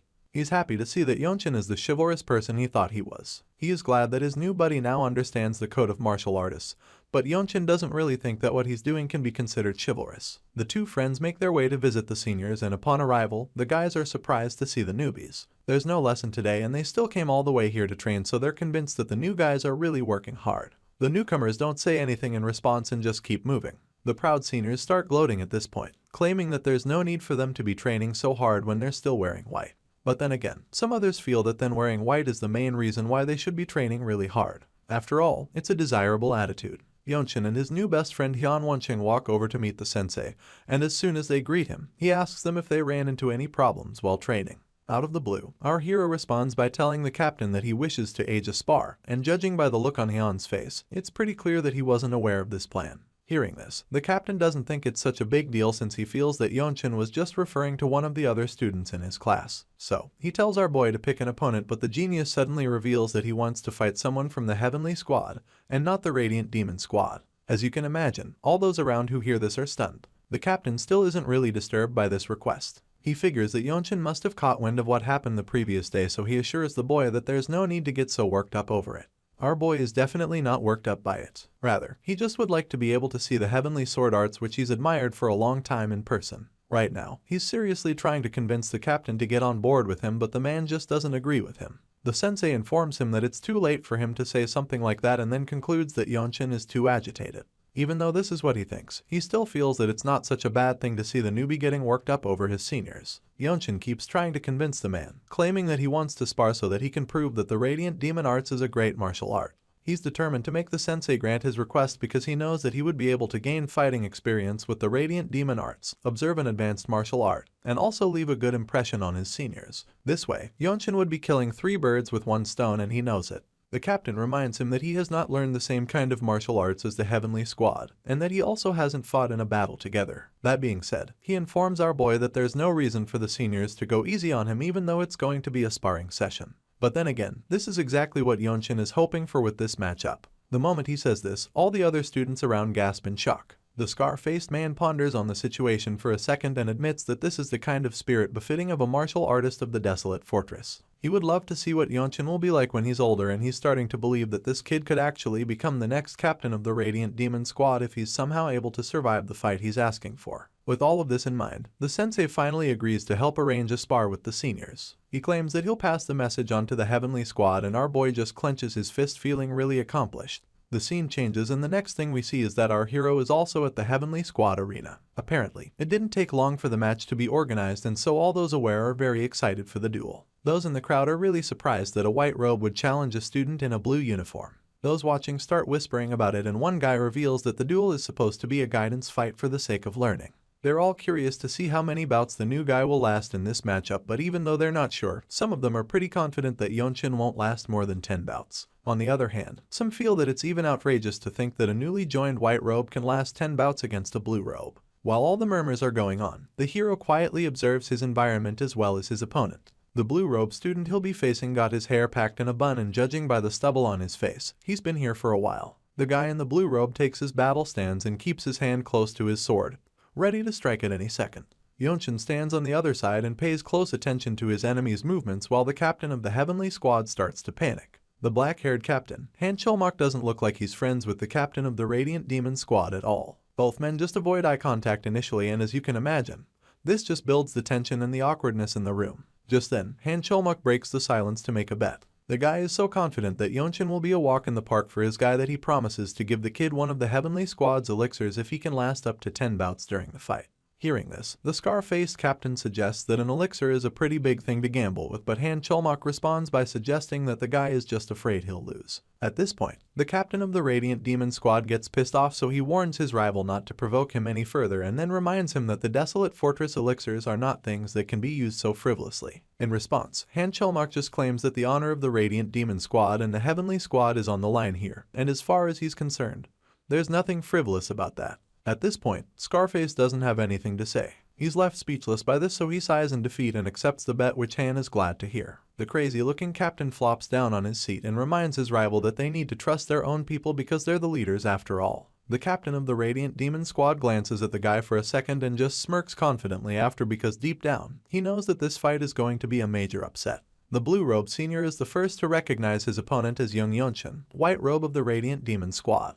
Our boy confirms this and then greets the senior he's about to face. Our boy thinks about the clash in front of him and thinks about how all the Blue Robe warriors once started out as White Robes. Most people are able to advance to this level after only a few years, but not everyone has it this easy. There are some people who took more than a decade to become Blue Robes, and this just goes to show how powerful the rank is. The Blue Robe warriors of the Desolate Fortress are people who won't even lose to the pinnacle martial artists, who represent the major martial sects. Just as our boy is thinking this, his opponent reveals that he's trained in the heavenly sword arts for the past 20 years, and that being said, he admits that the swords of Castor do have good eyes to have brought such a talent to him. However, he makes it very clear that this means that he'll be showing him any mercy during the duel, and he wants Yonshin to keep that in mind. In response, our boy just casually accepts the conditions of the fight, show absolutely no fear, so the big guy is a bit taken aback by this. Seeing that the White Robe is ready for whatever gets thrown at him, he takes out his sword to begin the clash. As soon as the Blue Robe unsheathes his blade, it starts brimming with a powerful aura, and in a matter of seconds, the senior's entire body is glowing with the same energy. He points his sword toward the newbie, and the insane power radiating from his body is enough to terrify any other White Robe, but not Yonshin. At this point, a confident smile creeps up on Han Cholmok's face as he's convinced that the fight will be over quickly. Back on the battle stage, Yonshin is just curious about what kind of sword style the Heavenly Squad Blue Robe is using right now.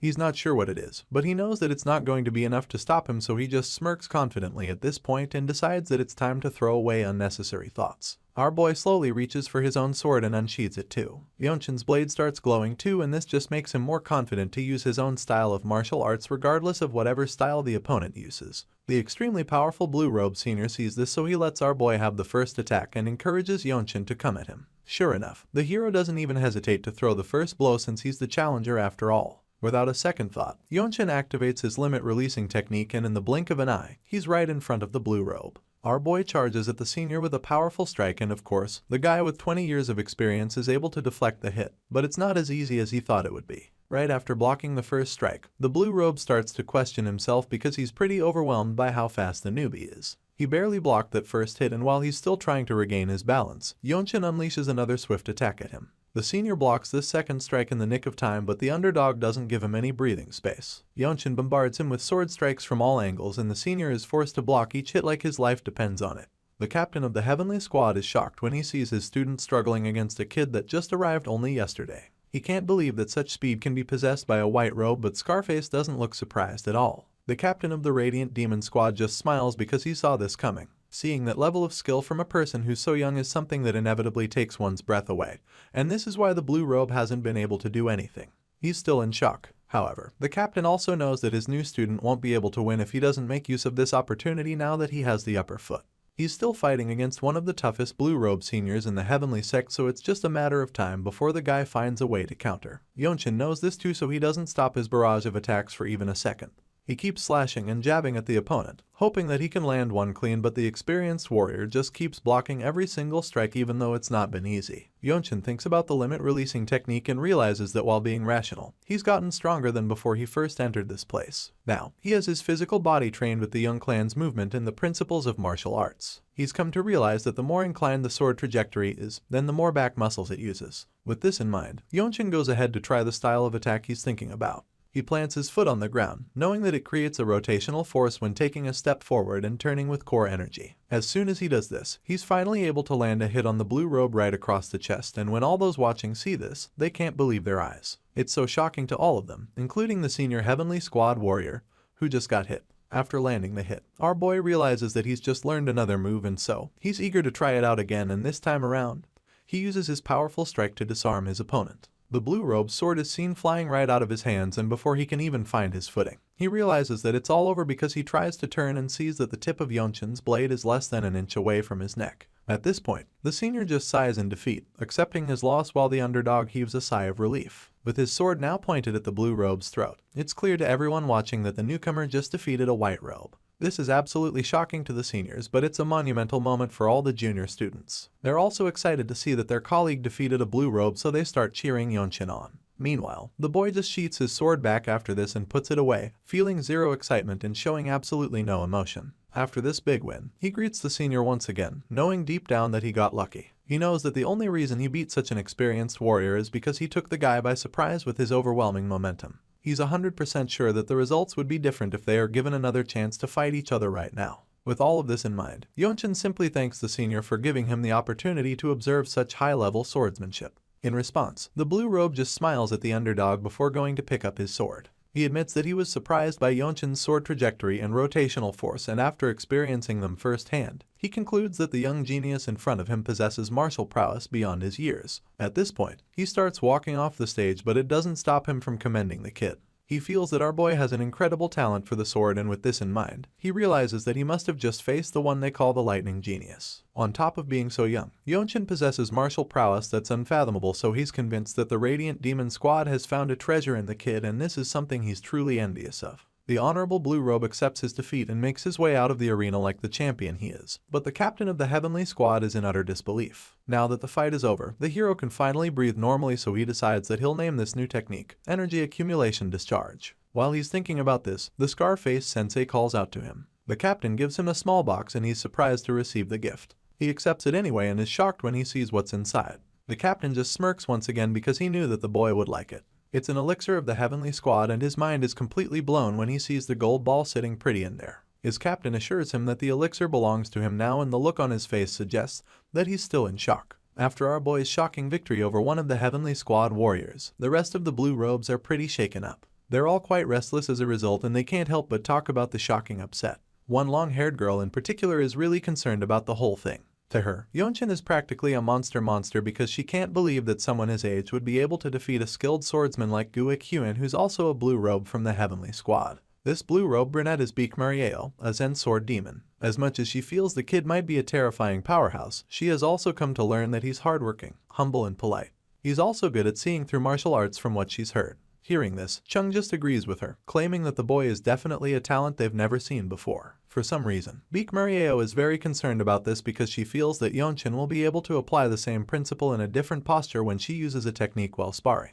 In addition, the way he executes it much more precisely is something to be wary of, so she would hate to use exclusive martial arts in front of him. As far as she's concerned, Yeonchin has got some kind of innate talent for reinterpreting martial arts. Of course, Chung just agrees with her once again because he knows better than most just how skilled the new guy is. To him, it's almost as if the guy learned the martial arts a long time ago. And with this in mind, they both just conclude that Yeonchin is a real monster. Speaking of the monster, we catch up with our boy who's currently in the middle of a private training session with the captain. The Scarface sensei admits that he doesn't know how much the young white robe will be able to draw out of the elixir and suggests that it might be less depending on the situation, even though people usually absorb up to 60 times 70% of it.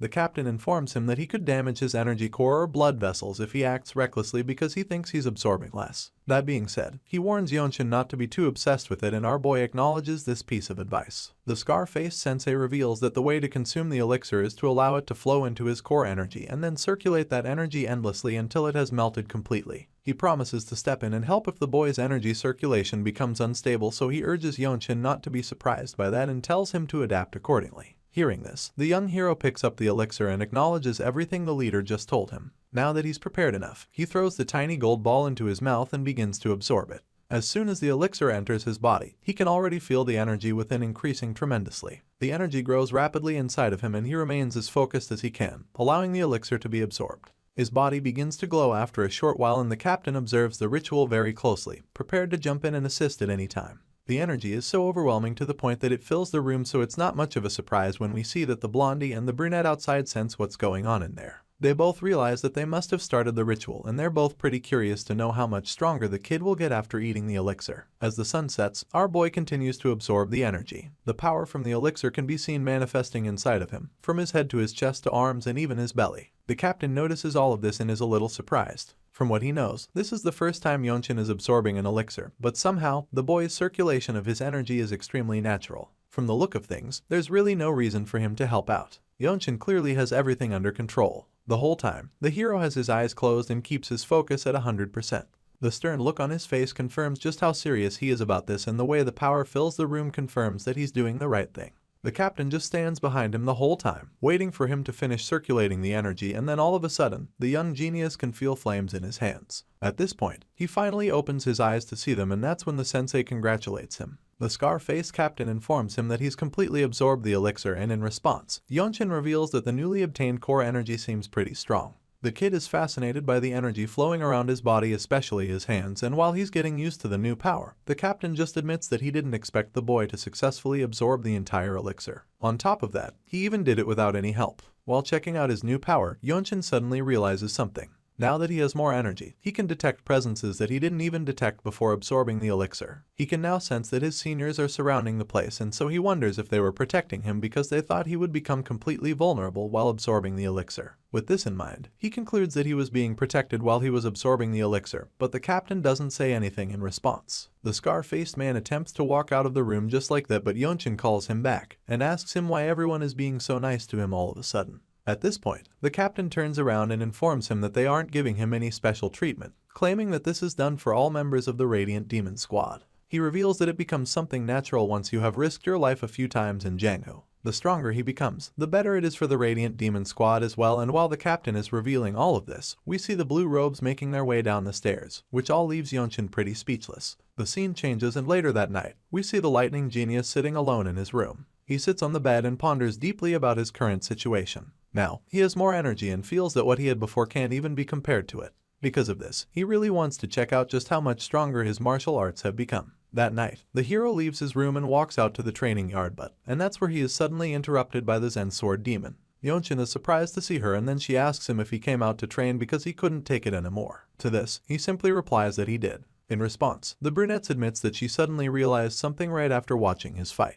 Our boy is surprised to hear her say this and assumes that she might have learned something from his fight, so he just congratulates her immediately. The girl admits that she did and claims that it's only a small move and not a big deal. Mamoru is eager to show him what she learned, so she asks him if he can spar with her, and apologizes for any inconvenience in case he wanted to train alone. In response, Yeonchin simply states that he can train alone at any time, and then admits that it's a rare opportunity to be able to spar with Zen Sword Demon's palm strike techniques. Seeing that he's accepted her offer, a big smile appears on her face and she prepares for the duel, but not before telling him that he can just call her Mamoru. The two martial artists take the stage and immediately start circling each other. The lightning genius takes out his sword and figures that he should make the first move. The Zen Sword Demon doesn't mind this at all, so she just gestures for him to come at her with what he's got. For a person who goes by the name Zen Sword Demon, it's really surprising that Mamoru fights without a blade. She's confident that she can give a tough fight with no weapon, and Yeonchin is eager to put her palm strike techniques to the test, so he charges at her immediately. The hero goes in with the powerful jab of his glowing sword, and not surprisingly, this skilled blue robe warrior is able to deflect the strike, and she does it with ease too. Yeonchin is very fast, but it's starting to look like he might have met his match because the moment he tries to hit her, she uses his momentum against him and grabs his striking hand. She's so fast that he doesn't even see her next move coming. The Zen Sword Demon activates her palm strike in the blink of an eye, and now that his body is exposed, she lands the powerful blow right in his gut. This hit definitely takes the wind out of him, and while he's still trying to recover from the first one, the ruthless blue robe warrior activates Anicapped palm strike, hoping to end the fight with it. Mamoru balls her fists this time around, but Yeonchin sees it coming, so he quickly defends himself by blocking the punch. Even though it was a really close call, he manages to block the strike and creates some space between them. Just like that, the fight comes to a quick end, and so the Zen Sword Demon admits that he's truly scary. In response, he takes a look at his slightly injured hand and asks her if she trained to use the 1-inch strike. Mamoru admits that she did and informs him that a swordsman who has learned the Radiant Demon arts can't only use swords all the time. After all, the 1-inch strike is very useful in close combat. In order to deal with the energies mixed in the body, she feels that one needs to first destroy the enhanced protection energy. After using core energy and the burst discharge to increase tension, the 1-inch strike really becomes more efficient as far as she's concerned. Once she's done revealing this, she flaunts her skills for a few seconds, and then Yeonchin asks if he can say something even though he's new here. She gives him permission to speak, so he reveals that he's been more sensitive to detecting energy ever since he was young. That being said, he admits that the way she used her core energy just now attracted his attention. Mamoru is stunned when she hears him say this, and then an awkward silence follows. She is shocked that he could actually see the movement of her core energy inside her body, because that's absolutely incredible. The Zen Sword Demon asks our hero if he was really able to see her core energy movement. In response, he tells her that he wasn't able to, so she asks him how he was able to know the movement then. At this point, Yeonchin finally explains that he can't see the energy that's within her body. He reveals that he was only able to see the flow of the burst discharge and the waves of the core energy that were generated on the outside. Even after he says all of this, Mamoru still feels that it's pretty hard to believe, because even purple robe martial masters may not have energy detection skills, or this level. The purple robe martial masters are at the top of the hierarchy of the Desolate Fortress. There's the purple robe, the white, blue, and the black. Even though it's hard to believe, Muriel figures that it's possible since it's the lightning genius after all, and so she decides that she'll listen to his advice. Hearing this, he goes on to suggest that her palm strike seems to be more suited for puncturing technique rather than the 1-inch strike. She's taken aback when he says this, but the genius just keeps going. While it may seem more suited for the 1-inch strike, he feels that this is probably because of the way she discharges her energy. As such, he feels that it would be way more powerful if she were to use it with the puncturing technique. After hearing everything he has to say, the Zen Sword demon gets offended, so she snaps at him, asking if he thinks that she's some idiot that doesn't know how to use something as simple as the puncturing technique. She asks him if he doesn't think there's a reason she didn't use it. At this point, the hero is pretty dumbfounded and curious to hear her reason. Seeing that he must have said something to upset her unnecessarily, he quickly apologizes to the senior. However, she just apologizes instead and thanks him too before storming off. Yonshin is so confused by this, so he just stands there in a daze, wondering what the hell just happened. Later that night, the Zen Sword demon visits the captain, informing him that the lightning genius just figured out her martial arts. On this note, she asks the Scarface sensei if he's ever told Yonshin about the origins of her martial arts. The captain is just shocked when she asks him this question out of the blue, so he snaps at her, asking if she's gone crazy or something. He has no reason to tell the new guy something that important, so he makes it clear to Beak Muriel that her assumption is way off. Hearing this, the girl just becomes more curious because she can't even understand how he could have figured it out.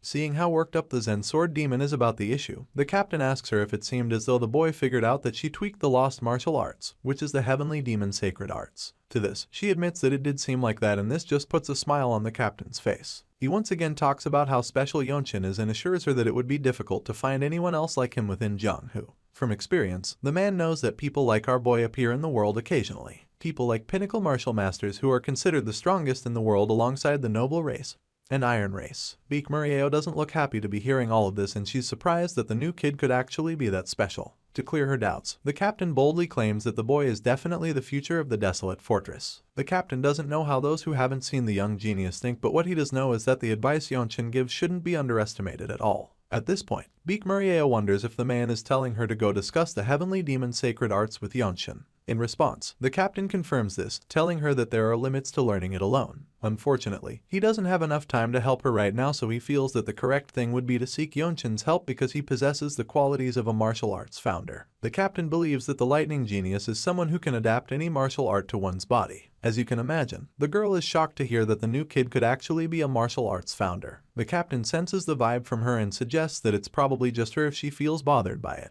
That being said, he informs her that a small mission just appeared for her. The Scarface sensei wants her to go with the lightning genius to observe how he overcomes life and death situations so that she can see for himself if he's really that special. The man claims that Yonshin will become the next Radiant Demon Squad captain within 5 years. The scene changes after this conversation, and the next thing we see is that our boy is now on the mission with Chung and the Zen Sword demon, of course, as Beak Muriel rides along with the rest of the team.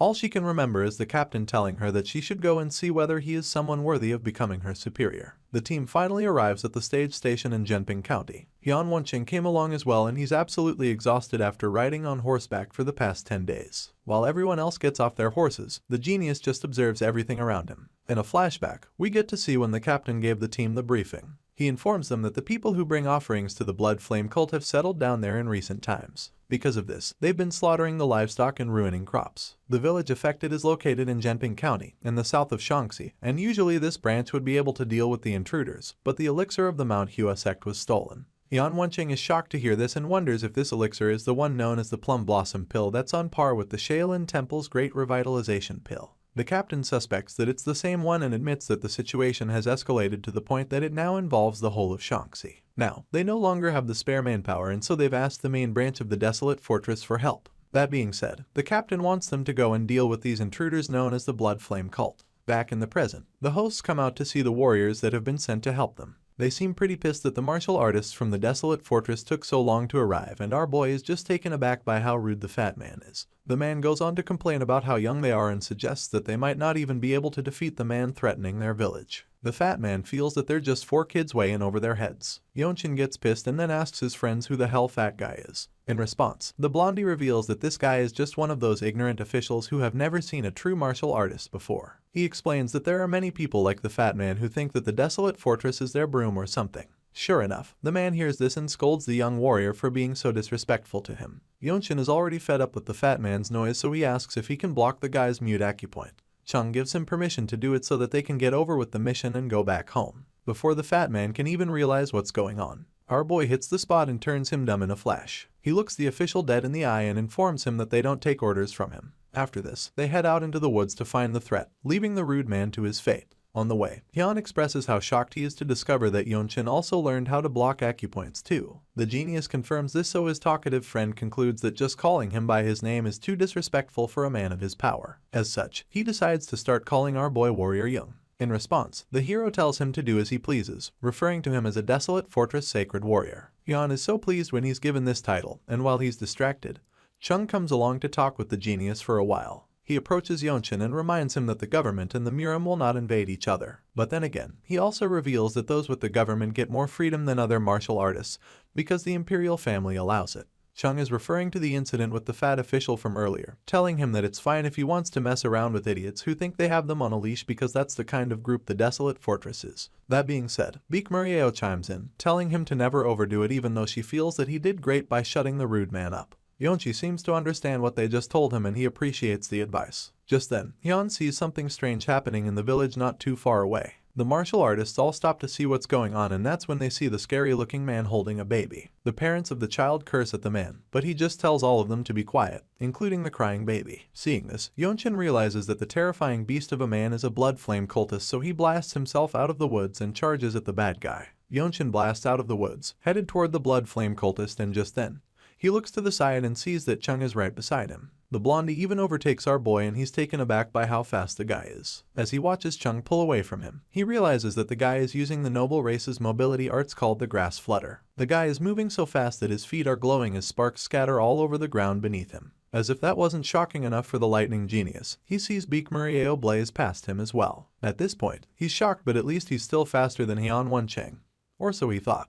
Yeonchin is still trying to get over the fact that the seniors are faster than him. His best friend runs past him too, and this just leaves him bewildered. Just like that, the lightning genius is left behind by the rest of the team because he isn't fast enough. He curses in frustration and struggles to keep up with the rest, knowing that this is all because he wasn't able to train much in mobility arts. The lack of proper mobility arts experience from the Young Manor is clearly giving him a huge disadvantage at the moment, and this is a really bad time to be slow since there are innocent people about to be killed. As the four martial artists run as fast as they can, we see that the blood flame cultist is already doing some serious damage. The beast man slashes the villager with his sword, spilling his blood all over the place. The brother of the injured man is horrified to see his own take a nasty blow like that. He asks if his brother is okay, and while he is doing that, the cultist just gloats and laughs the whole time. The baby keeps crying and the rest of the family demand that he give back the child, but the beast of a man places his blade on the child, telling him to shut up. The cultist can sense the energy within the child and figures that it's so full of life because it's a baby. A sinister grin creeps up on his face as he prepares to kill the child, but then all of a sudden, Chung sneaks up on him from behind. The villain sees the blue-robed warrior coming at him, so he turns around and somehow manages to block the sword strike before he can get hit. The blood flame cultist holds his own against the blonde martial artist and successfully deflects this first attack. However, that's when he realizes that he no longer has the child. He's shocked to see this, and Chung just stares him down while holding the baby in his arms. The cultist takes a closer look at the blue-robed martial artist and sees the badge on Chung's shoulder. He recognizes it and instantly realizes that he's being confronted by a martial artist of the Desolate Fortress, a blue robe for that matter. While the red-haired villain is still coming to terms with this, the second blue robe appears out of nowhere. Beak Murieo charges at the cultist, and as soon as he sees her coming, he decides that it's time for drastic measures. A surge of energy begins to radiate from his core, and you can literally see the flames building up. The blue-robe warriors see this happening, so they brace themselves for what's about to happen. Chung holds the child while the Zen sword demon takes out her sword, and then all of a sudden, the blood flame cultist blasts himself into the air before they can get to him. The martial artists are stunned when they see this, and quite honestly really worried too, because they never imagined he'd be able to do such a thing. The cultist jets off into the woods and escapes, leaving the blue robes very baffled. Beak Murieo watches the villain leave, and after seeing how fast he is, she figures that his mobility art probably sacrifices his own life in exchange for that kind of speed. That being said, she goes on to say that the blood flame cultists are just the worst kind of people. Right after saying this, she looks to the side, and that's when she sees the white robes arriving at the scene. Hyun Woncheng is panting in exhaustion and gasping for air as he staggers over to catch up with the seniors. As for our boy, well, he's still at the back, and even though he's clearly the slowest among them, he seems to have much better stamina than his fellow junior martial artist. Now that everyone is together, the Desolate Fortress warriors catch their breaths for a second while the baby is reunited with his parents. A while later, the four of them have a little chat and Beak Murieo is the first to point out some of the stuff she noticed. She addresses Yan Wenqing, admitting that his overall martial arts skills are alright for a white robe. However, she feels that his stamina is lacking, so she makes him aware of this and informs him that he'll need to improve on his stamina moving forward. The humble junior acknowledges the advice and assures the Zen Sword Demon that he's gotten the message. As for Yonshin, Beak Murieo claims that his basics are surprisingly well trained, but our boy doesn't look like he's proud of anything he just displayed.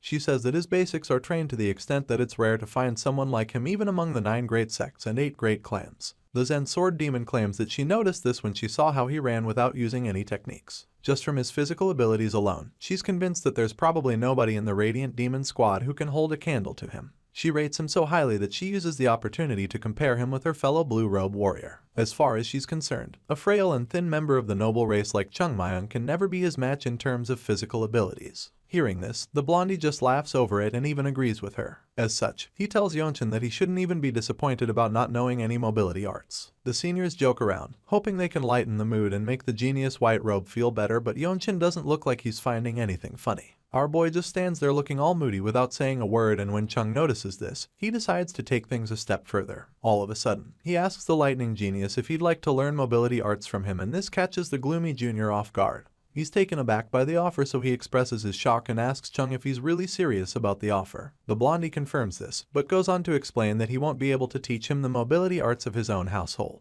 As such, he feels that they could say that this is the way those from noble races move. He claims that normally, people wouldn't be able to do it even if they know how it works, but he just felt that Yonshin would be able to do it. Hearing all of this, our boy takes a second to process everything that the Blue Robe Senior just told him. It's a pretty big offer because he could learn how those from noble races move. Seeing how dumbfounded the junior is, Chung concludes that the guy must be really excited about it, so he teases Yonshin, telling him not to get too happy. After all, nobody in the Radiant Demon Squad was able to learn it before now, and when Hyun hears this, his attention is piqued. Seeing that Wenqing is now interested, Beak Murieo chimes in, revealing that Chung already tried to teach the mobility arts to the juniors who wanted to learn it. Unfortunately, despite his best efforts, none of them was able to learn it. As soon as the Zen Sword Demon says this, the blondie begins to demonstrate what he's talking about. The ground beneath his feet starts glowing as he reveals that his mobility art doesn't rely on anything physical. Our boy is amazed by what he's seeing. There's literally energy at the tip of Chung's feet, and it's baffling because there were no sudden movements in the guy's core energy. While our boy is trying to wrap his head around this unique technique, the Elven Blue Robe casually informs them that this is just how the noble races walk and run. That being said, he takes his little demonstration a step further and leaps up a tree with ease. Those at the bottom watch in awe as he walks vertically up the trunk of the tree. In less than a second, he's standing on a branch high up in the tree, and while Chung is flexing all of this, Yonshin just keeps thinking about how he couldn't sense the Blue Robe's presence. It really baffles him because he's not come across such power or technique before, so he just keeps staring at Chung, realizing that this must be one of the sacred methods of the noble races.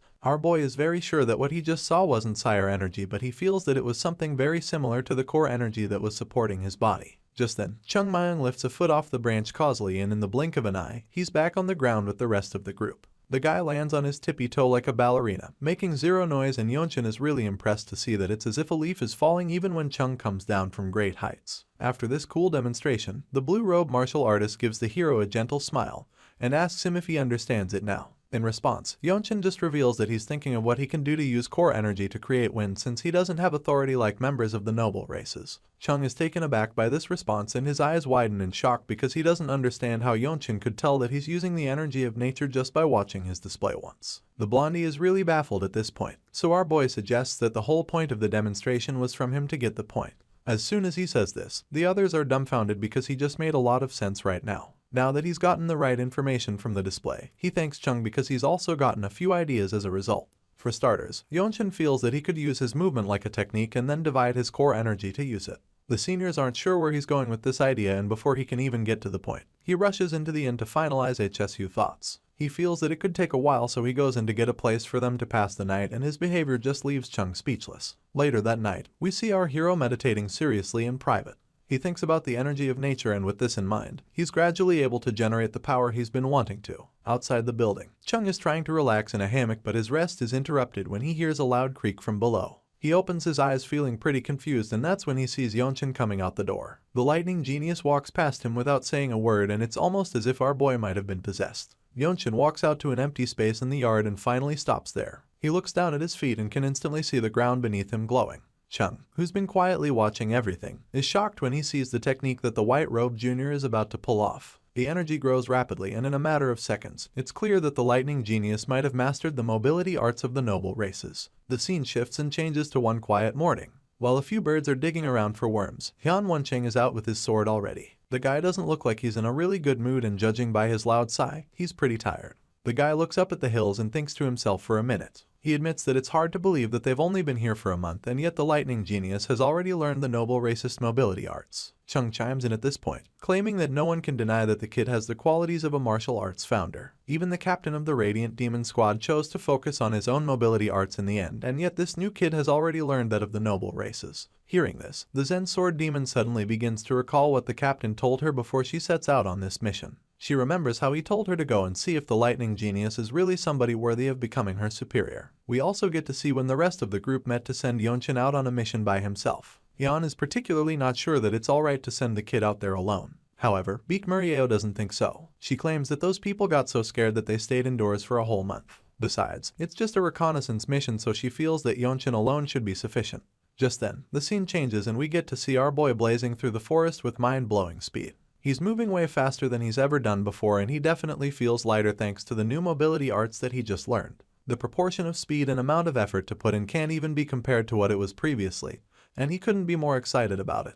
As far as he's concerned, this is an awesome feeling. It doesn't take too long before he arrives at a small cabin hidden in the middle of the woods. Lightning Genius hides behind the bushes and sees a redhead blood flame cultist just like the one that attacked the villages earlier. Seeing this, he's convinced that this is the hideout, so now all he needs to do is go back and inform the rest of the group. Just when he's about to take his leave, he looks back and sees the red-headed cultist grab a little child. The beast man sinks his teeth into the child's neck and the wave of horror washes over our hero. His eyes widen in shock because he's absolutely horrified by what he's looking at. Unfortunately, it's too late because the cultist is already sucking the child's blood like a vampire. The hero almost breaks down in tears as he watches this beast drain the life out of the innocent child. Yeonchin is supposed to be on his way back to the rest of the team already. What's after what he's just seen?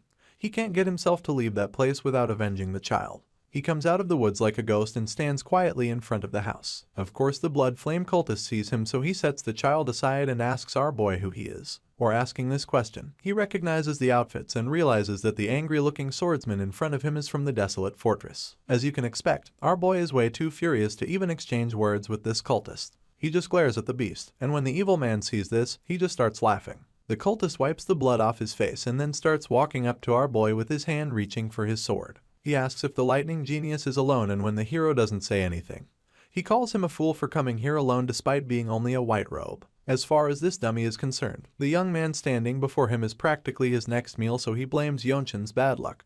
But while he's still gloating, the hero beheads him in the blink of an eye. Our boy takes off the cultist's head so quickly that the man doesn't even realize he's been decapitated until his body falls to the ground. After killing the cultist, the lightning genius looks over at the child and his eyes start to water as he realizes the poor kid might already be dead. The sight of the dead child reminds him of how his family was slaughtered. With this in mind, he concludes that none of these guys can be allowed to continue living. He's determined to avenge the innocent, so he tells the child to wait a little while for him to bury him after all of this is over. Right now, the hero wants to wipe out the blood flame cultists, so charges his sword with energy and his eyes begin to glow as he glares at the cabin. To do this, he needs as much power as he can, so he activates his Radiant Demon Art Swift Sword style and unleashes a single powerful blast on the house. The slash is so powerful that it splits the house in half, and you can literally see the redhead cultists horrified by the sudden explosion. They can't believe their eyes and they are all confused. While they're still trying to figure out what's going on, Yeonchin jumps into the house with his sword and stabs the first unfortunate right in the chest with his sword. The other one has already been split in half by the first slash he unleashed on the house. As the cultist screams in agony, our boy reminds them of how their quotes believe that the weak are prey to the strong. Since that's the case, he wants to know how they feel being killed by someone stronger than them. Of course, this is a rhetorical question because they are already too dead to answer him. After wiping out 3 members of the Blood Flame cult, our boy takes to look at what is left of the house, and that's when he notices the cave outside with a lot more energy radiating from within it. Now that he's done with the scumbag cultists that were in the house, he turns to the cave wondering if this place isn't just a hideout of a few Blood Flame cultists, but actually a branch of the Blood Flame cult. Yeonchin starts walking towards the cave, but then all of a sudden he sees some more coaches coming out. They're furious that he would dare attack this place, so they charged him, determined to kill him. At this point, our boy can see that he's got a lot more redhead monsters to deal with, so he braces himself as he charges at him because right now they want him to pay for the blood that he spilled. The hero sees them coming at him and immediately recognizes the one at the front as the same bastard that attacked the villagers before. The guy confronts him for daring to come to their hideouts and promises to make him pay with his blood. As you can imagine, the lightning genius isn't here for chit-chat. He's got a cult to wipe out, so he runs into the cave and charges at the ugly bastards with his blade. Yonchin takes out his sword and uses a single deadly slash to strike the cultists down before they can even realize what's happening. In the blink of an eye, our hero is able to take out this group of enemies, and once they're all down and covered in their own blood, Yonchin turns his focus back to the cave. The young genius has already wiped out a good portion of the blood flame cult, but he can still sense a lot of energy coming from inside the cave. All of a sudden he hears an ominous voice speak out to him. The voice sounds surprised that a white robe of the Desolate fortress or dare to cause such a ruckus in his home. The hero remains quiet even after hearing the voice and keeps his gaze fixed inside the cave as he waits for this senior cult member to come out. Sure enough, our boy soon sees the ominous figure walking toward him. He's convinced that the dreary energy doesn't belong to the evil men that he just killed. The power he senses now is a lot more superior to what he felt before, and while he's still thinking about this, the boss of the cult reveals himself. This long-haired monster comes out of the cave looking like death himself. His appearance is definitely terrifying, and Yonchin is certain that the man standing before him now is on a completely different level to the cultists he has fought so far. The cult boss stares at our young hero with murderous intent laced in his glowing eyes. He's also a lot taller than all the other cultists from before, and as he towers above the white robe warrior, Yonchin remembers about how it means that a person has reached the level of being able to refine their core energy when a part of one's body returned to what it used to be. Based on this theory, our young hero realizes that the man standing in front of him is the strongest person in charge of his place, meaning that he is the branch leader. As you can imagine, that's a really big deal, and so the lightning genius becomes a lot more wary of him. Not surprisingly, the branch leader suddenly reaches for a sword prepared to take out the human intruder. Our boy sees this happening, and from what he knows, he recalls that the branch master is usually close to the blood master swordsman in the blood flame cult. Just then, the guy reveals his blade and threatens to strengthen his blood with the young white robe warrior's pain. At this point, the hero is pretty worried about what is going to happen because he's now come face to face with his most powerful opponent yet. The blood master swordsmen are the strongest in every branch of the blood flame cult.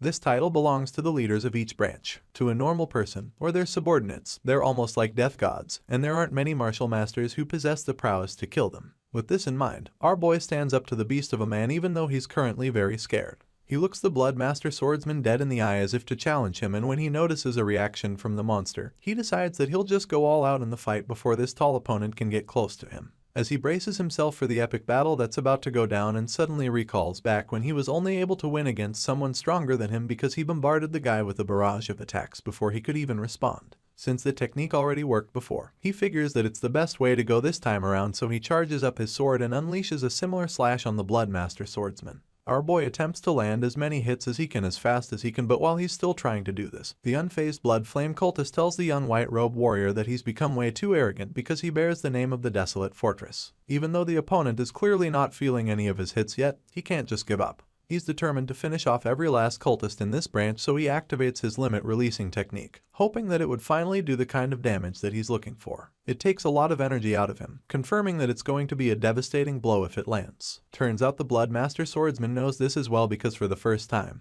he finally raises his sword to block the strike. He was pretty nonchalant before, but after seeing the force behind that slash, he defends himself. He blocks the strike and is very taken aback because he didn't expect something like that.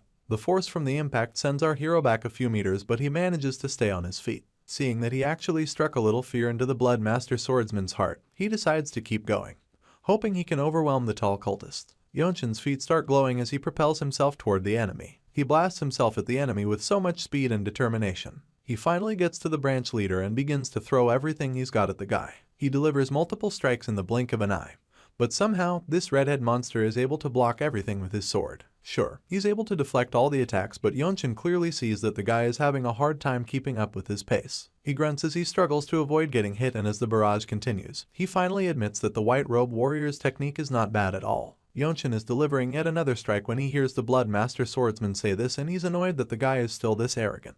That comment makes his blood boil because he suddenly remembers his father who never thought he was enough. He grinds his teeth in rage as he lands one more strike that the enemy finally takes seriously. Yonchin lands the strike and the big guy blocks it, but this doesn't deter him at all because he knows that he's no longer the old him. With this level of confidence, he suddenly reaches out and grabs the blood master swordsman's hand with his own free hand.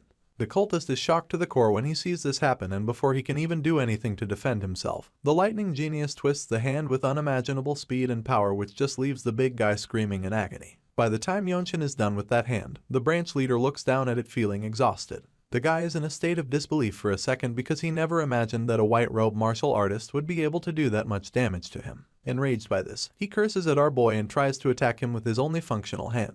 The Blood Master Swordsman pumps his fist with a deadly magical blow, but our boy sees this coming and swiftly slashes the hand clean off with his sword. At this point, both of the cultist's hands are badly injured. He stares at his severed hand, screaming in horror, and while he's in this daze, Yonshin charges at him with his sword ready to drive right through the enemy's body. Our boy builds enough momentum as he runs up to the monster with blistering speed, and then he finally stabs the Blood Master Swordsman in the chest. Yonshin drives his blade right through the guy's heart and he just starts coughing out blood. His eyes widen in shock because he can't believe that he lost to a white-robed warrior. The whole time, the lightning genius stares the cultist dead in the eye and suggests that the guy has never received pain before. He feels that the Blood Master Swordsman only ever inflicts pain on others, and that's why it's so shocking to him. The Blood Master Swordsman dies on the spot with the blade running through his body. His black blood drips down the sword, and once Yonshin is sure that he's dead, he pulls out his blade, allowing the corpse to fall on its knees. The Blood Master Swordsman is finally dead, so the hero can finally catch his breath. He heaves a sigh of relief as he stands in the middle of the corpses. Our boy just wiped out this branch of the Blood Flame cult, so he feels really fulfilled. He takes a look around and spots a hole in the ground, so he walks over there to investigate. As soon as he reaches the pit, he sees the dead bodies of the same villagers they saved earlier, and his heart sinks when he sees the innocent child that died so prematurely. He looks down into the hole with pain in his eyes and sincerely hopes that all of them make it to paradise. The scene changes, and then later that night, our boy returns home. Yan Wanqing is extremely confused when he sees his fellow white robe come back, and while Chung and Beak Murieo are just dumbfounded. That's when we see that the lightning genius came back with a child on his back. He's covered in blood, and so is the child, so it's a really shocking sight for the group. Yan Wanqing finally breaks the silence and calls out to his buddy. He rushes toward our boy, and Yonshin asks for help with the kid. Yan does so, and that's when we find out that the child isn't dead. It turns out that our boy stopped the cultist just in time to keep the innocent child alive. Beak Murieo chimes in at this point, because it's clear that he engaged the cultists without their help. So, she asks him what happened, but then quickly remembers that she doesn't even know if he's okay. She asks Yonshin if he's alright, and that's when he notices just how bloody his clothes are. He probably didn't realize this earlier, so now that the senior has expressed concerns, he assures her that he's fine, revealing that it's not his blood. After explaining this, he informs the team that he found a place that seemed to be a blood flame cult branch. The Zen Sword Demon heaves a sigh of relief when she hears the part about it not being his blood. She's glad that he's safe, but then she hears the part about that blood flame cult branch and is absolutely gobsmacked. She expresses her shock, and the rest of the team shows interest as well. Now, Yonshin is put on the spot, so he has to explain everything to them. He starts by telling them that there were 8 red-haired blood flame cultists at the branch, including the one that was causing trouble in Genping County. He also reveals that there was a particularly strong demonic cultist with red and black hair. The 2 blue-robed seniors are stunned when they hear this because they seem to know exactly who he's talking about. Beak is the first to speak up, suggesting that the demonic cultist must have been the Blood Master Swordsman if he has red and black hair indeed. In that case, she's now very sure that the lightning genius actually found their branch. The reality dawns on her, and she can't believe that a branch of the Blood Flame cult has actually planted its roots here to feed off the people of this place. With this in mind, the blue-robed seniors prepare to head out to take care of the intruders. Chun Mayan quietly grabs his sword from the table. No matter what the mission is, the Blood Flame cult is a target of the Desolate fortress that needs to be destroyed, so he informs the rest of the team that they have to raid that branch as soon as possible. The guy still has no idea that the White Robe Jr. has already wiped out the branch, but he's still proud of him for even locating it in the first place, so he tells him to get some rest while the others handle the branch. Beak Murieo commends him as well, telling him to stay out while she goes with Chung Mayang to clean up the branch. As the seniors make their way out of the building, Yonshin informs them that there's no need for them to go there. He's a little reluctant to tell them that he already dealt with the cultists, so he just suggests that they send government troops there so that they can help the victims of the land. Hearing this, the Zen Sword Demon doesn't really get the angle he's coming from, but the Heian Wanqing chimes in, claiming that the government troops will be enough since the victims need help too. At this point, Beak Murieo realizes that he just wants them to stay back, so she puts 1 and 2 together and figures that he might have defeated the cultists and their Blood Master Swordsman. Now, there's no longer any point hiding it, so he reveals that he actually killed all of them, and this leaves the seniors speechless for a second. The blondie from the noble race is particularly taken aback, so he wants to be sure that he just heard right. The lightning genius just confirms that he destroyed the Blood Flame cult branch by himself and admits that the mobility arts Chung taught him really helped a lot. Hearing it a second time, the seniors are even more dumbfounded than before. It's pretty unbelievable that a newbie still in the Radiant Demon Squad would be able to take out a Blood Master Swordsman by himself, so Murieo is still a little skeptical about it.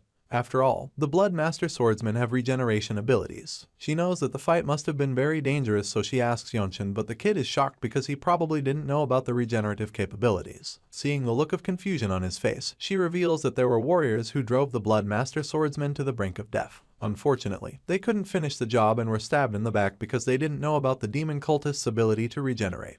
At this point, Yonshin casually reveals the head of the Blood Master Swordsman he killed. As you can imagine, our boy was thorough enough to take the head of the monster as a souvenir, so now that he knows about their regeneration abilities, he places the head on the table and shows it to the seniors. The Blue Robe warriors are shocked to see this, but also pretty relieved because at least now they're sure that the branch leader is actually dead. Meanwhile, the lightning genius just ponders on his actions and realizes that things could have gotten really dangerous for him because he didn't know about his trump card the cultists possess. Seeing the severed head on the table, Chung heaves a sigh of relief and a smile appears on his face. Sure, abilities to regenerate do exist, but that doesn't really matter anymore since the fight is now certainly over. In the next scene, we see that the group is back in the Desolate Fortress. They've also reported back to the captain, and the sensei admits that he didn't expect a Blood Master Swordsman to be involved in a mission he thought would be simple. In any case, the fact that they were able to deal with it makes him feel that this might actually be better. He's glad that they were able to see what the white robes on the mission are really capable of. From the way he's talking, he probably doesn't know that Yonshin handled everything all by himself. He's curious about the kid's performance, so he asks the Blue Robe warriors what the lightning genius was like when faced with a life and death situation. Hearing this, Beak Murieo doesn't say anything, but in her mind, she doubts that it was really a life or death situation for the kid.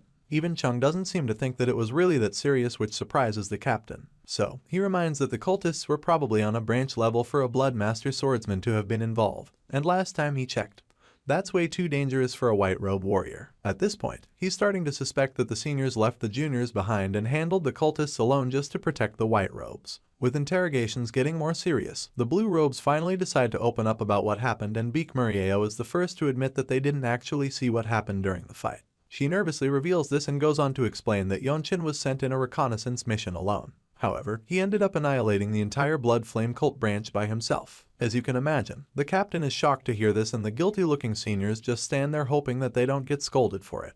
The Scar-faced sensei takes a moment to process what they just told him because he finds it hard to believe that a newbie who's still a white robe could actually go there alone and kill all the members of the Blood Flame cult branch into their Blood Master Swordsman. He asks one last time to confirm if this is really what happened, and Chung affirms it, which just leaves the captain speechless and very nervous. While the others are getting worked up about what happened, we catch up with our boy looking pretty gloomy as he stares out the window. While he's all up in his head, Hyun Woncheng is busy stretching out. The guy in the blue headband claims that it's nice to be back and admits that he can't believe he's grown so attached to the Desolate Fortress already. He notices his pal being all moody, so he asks Yonshin if he didn't also feel how electric the atmosphere was when they returned. The look on his face says otherwise, but he agrees with Hyun, suggesting that he probably felt so because it was as if they were having a festival. However, Hyun doesn't feel that this was the reason. He heard that the bubbly atmosphere is due to the fact that the former Divine Sword Squad captain has returned. Apparently, the guy came back to fight for the position of Elder Council leader. The talkative friend reveals this, and our boy takes a moment to ponder over it.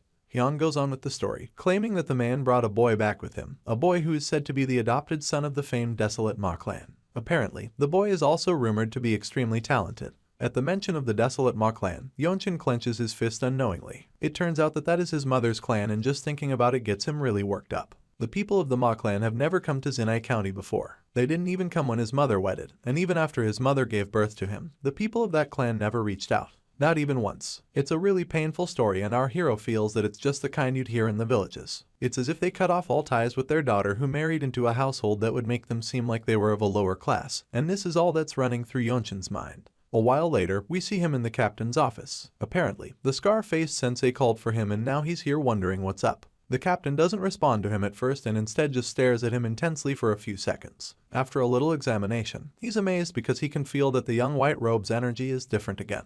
From what he can see, he's certain that the kid didn't annihilate an entire Blood Flame cult branch by himself just by luck. As you can imagine, the young martial artist gets confused when the captain just keeps staring at him without saying a word. While he's still trying to figure out what's going on, the scar-faced sensei suddenly gets up from his seat and asks him to follow him, claiming that the fortress master has asked to see the both of them. Our boy is taken aback when he hears this and immediately recalls his first encounter with the lemon-haired lady. After breaking the news to the young white robe, the captain makes his way to the door. Of course, Yeonchin follows him immediately and quickly begins to predict what she would want to see him for. He's already panicking, so he asks the captain if there have been instances when she'd asked to meet a white robe warrior after their enlistment meeting. As if he wasn't already worried enough, the captain reveals that there have never been any instances like this in the past. At this point, our boy is just speechless and even more confused. They make their way outside and the blue robes out there are surprised to see the lightning genius of the Radiant Demon Squad. They've all heard of his feat already, which means that everyone in the Desolate Fortress already knows that he's the one who killed a Blood Master swordsman. It's still so hard for most of them to believe that a white robe could kill the leader of a Blood Flame cult branch, and it's even crazier because seeing him for the first time, he looks younger than many of them even imagined. While everyone else whispers about him, he just follows the captain, trying his best to block out the noise. Just then, the sensei interrupts his thoughts, telling him that it is normal for everyone to be paying attention to him now. As far as he's concerned, being able to destroy an entire Blood Flame cult branch by himself means that he's now considered a martial master within the Desolate Fortress. Hearing this, our young hero begins to realize the gravity of his feat, so he acknowledges the captain's wires and just keeps following him. As much as everyone is talking about him killing a few cultists, he's not really psyched about it because his concept of time is a lot different from that of others. Unlike them, he doesn't have the luxury of time, and if he wants to live, he must become as strong as a Divine Sword captain before turning 21. Yeonchin knows that he needs to advance from white to blue and surpass black robes like his Captain Majin in order to become someone capable of leading 17 squads that are all like the Radiant Demon Squad. After all, that's what a purple robe Divine Sword squad captain does. A while later, they're both standing outside the Fortress Master's door. The captain is about to knock on the door when he suddenly overhears the conversation inside the room. The Fortress Master is talking to someone who allegedly has a grandchild, and the man just responds by saying that the blood of a lowly place can't flow far. Majin pauses for a second to have an idea of what's going on, and that's when they hear the guest saying that he'll be glad if the child doesn't bring shame to the Ma clan. Our boy is just pissed when he hears this, just remains quiet, and the guest goes on to admit that the child is his successor, claiming that he's exceptionally talented even though he's not from the main family. At this point, the captain feels that he's heard enough, so he opens the door and storms into the Fortress Master's room. Yeonchin follows him closely behind, and it doesn't take too long for them to interrupt the little meeting. The Fortress Master looks pleased to see that they're here. The green-haired lady just stares at our boy with a small smile on her face, and before the kid can get too nervous, the captain greets the Tower Master to get her attention. Yeonchin quickly does the same, but the whole time, his gaze is fixed on the old man and his supposed successor. The man is wearing a purple robe, so it's easy to tell that he's the former Divine Sword Squad captain. Apparently, the old man also has his eyes fixed on the lighting genius. Yeonchin identifies the old man as a purple robe master who's stronger than Captain Majin, and while he's thinking about this, the long-bearded man approaches him. He recognizes our boy as the lightning genius from the Radiant Demon Squad and then introduces himself as Ma Yeonjiak, revealing that he used to lead the Divine Sword Squad. He goes on to say that he told the Fortress Master his grandson would like to see a martial master that's his peer. After explaining this, he admits that it's a pleasure to meet him, but Yeonchin just remains quiet, feeling that the grandson is the only one in the fortress who doesn't know who he is yet. While all of this is happening, the Fortress Master just keeps smiling at the young hero. Meanwhile, the old man admits that he heard about Yeonchin only recently and suggests that the rumors don't do him justice now that he's seen him in person. The man feels that our boy is very accomplished and admits that it's hard to believe that he's attained so much at such a young age. Hearing all of the compliments, Yeonchin just gestures with appreciation to the former Divine Sword Squad master. At this point, he figures that it's time to officially greet the old man, so he does just that and introduces himself as young Yeonchin of the Radiant Demon Squad.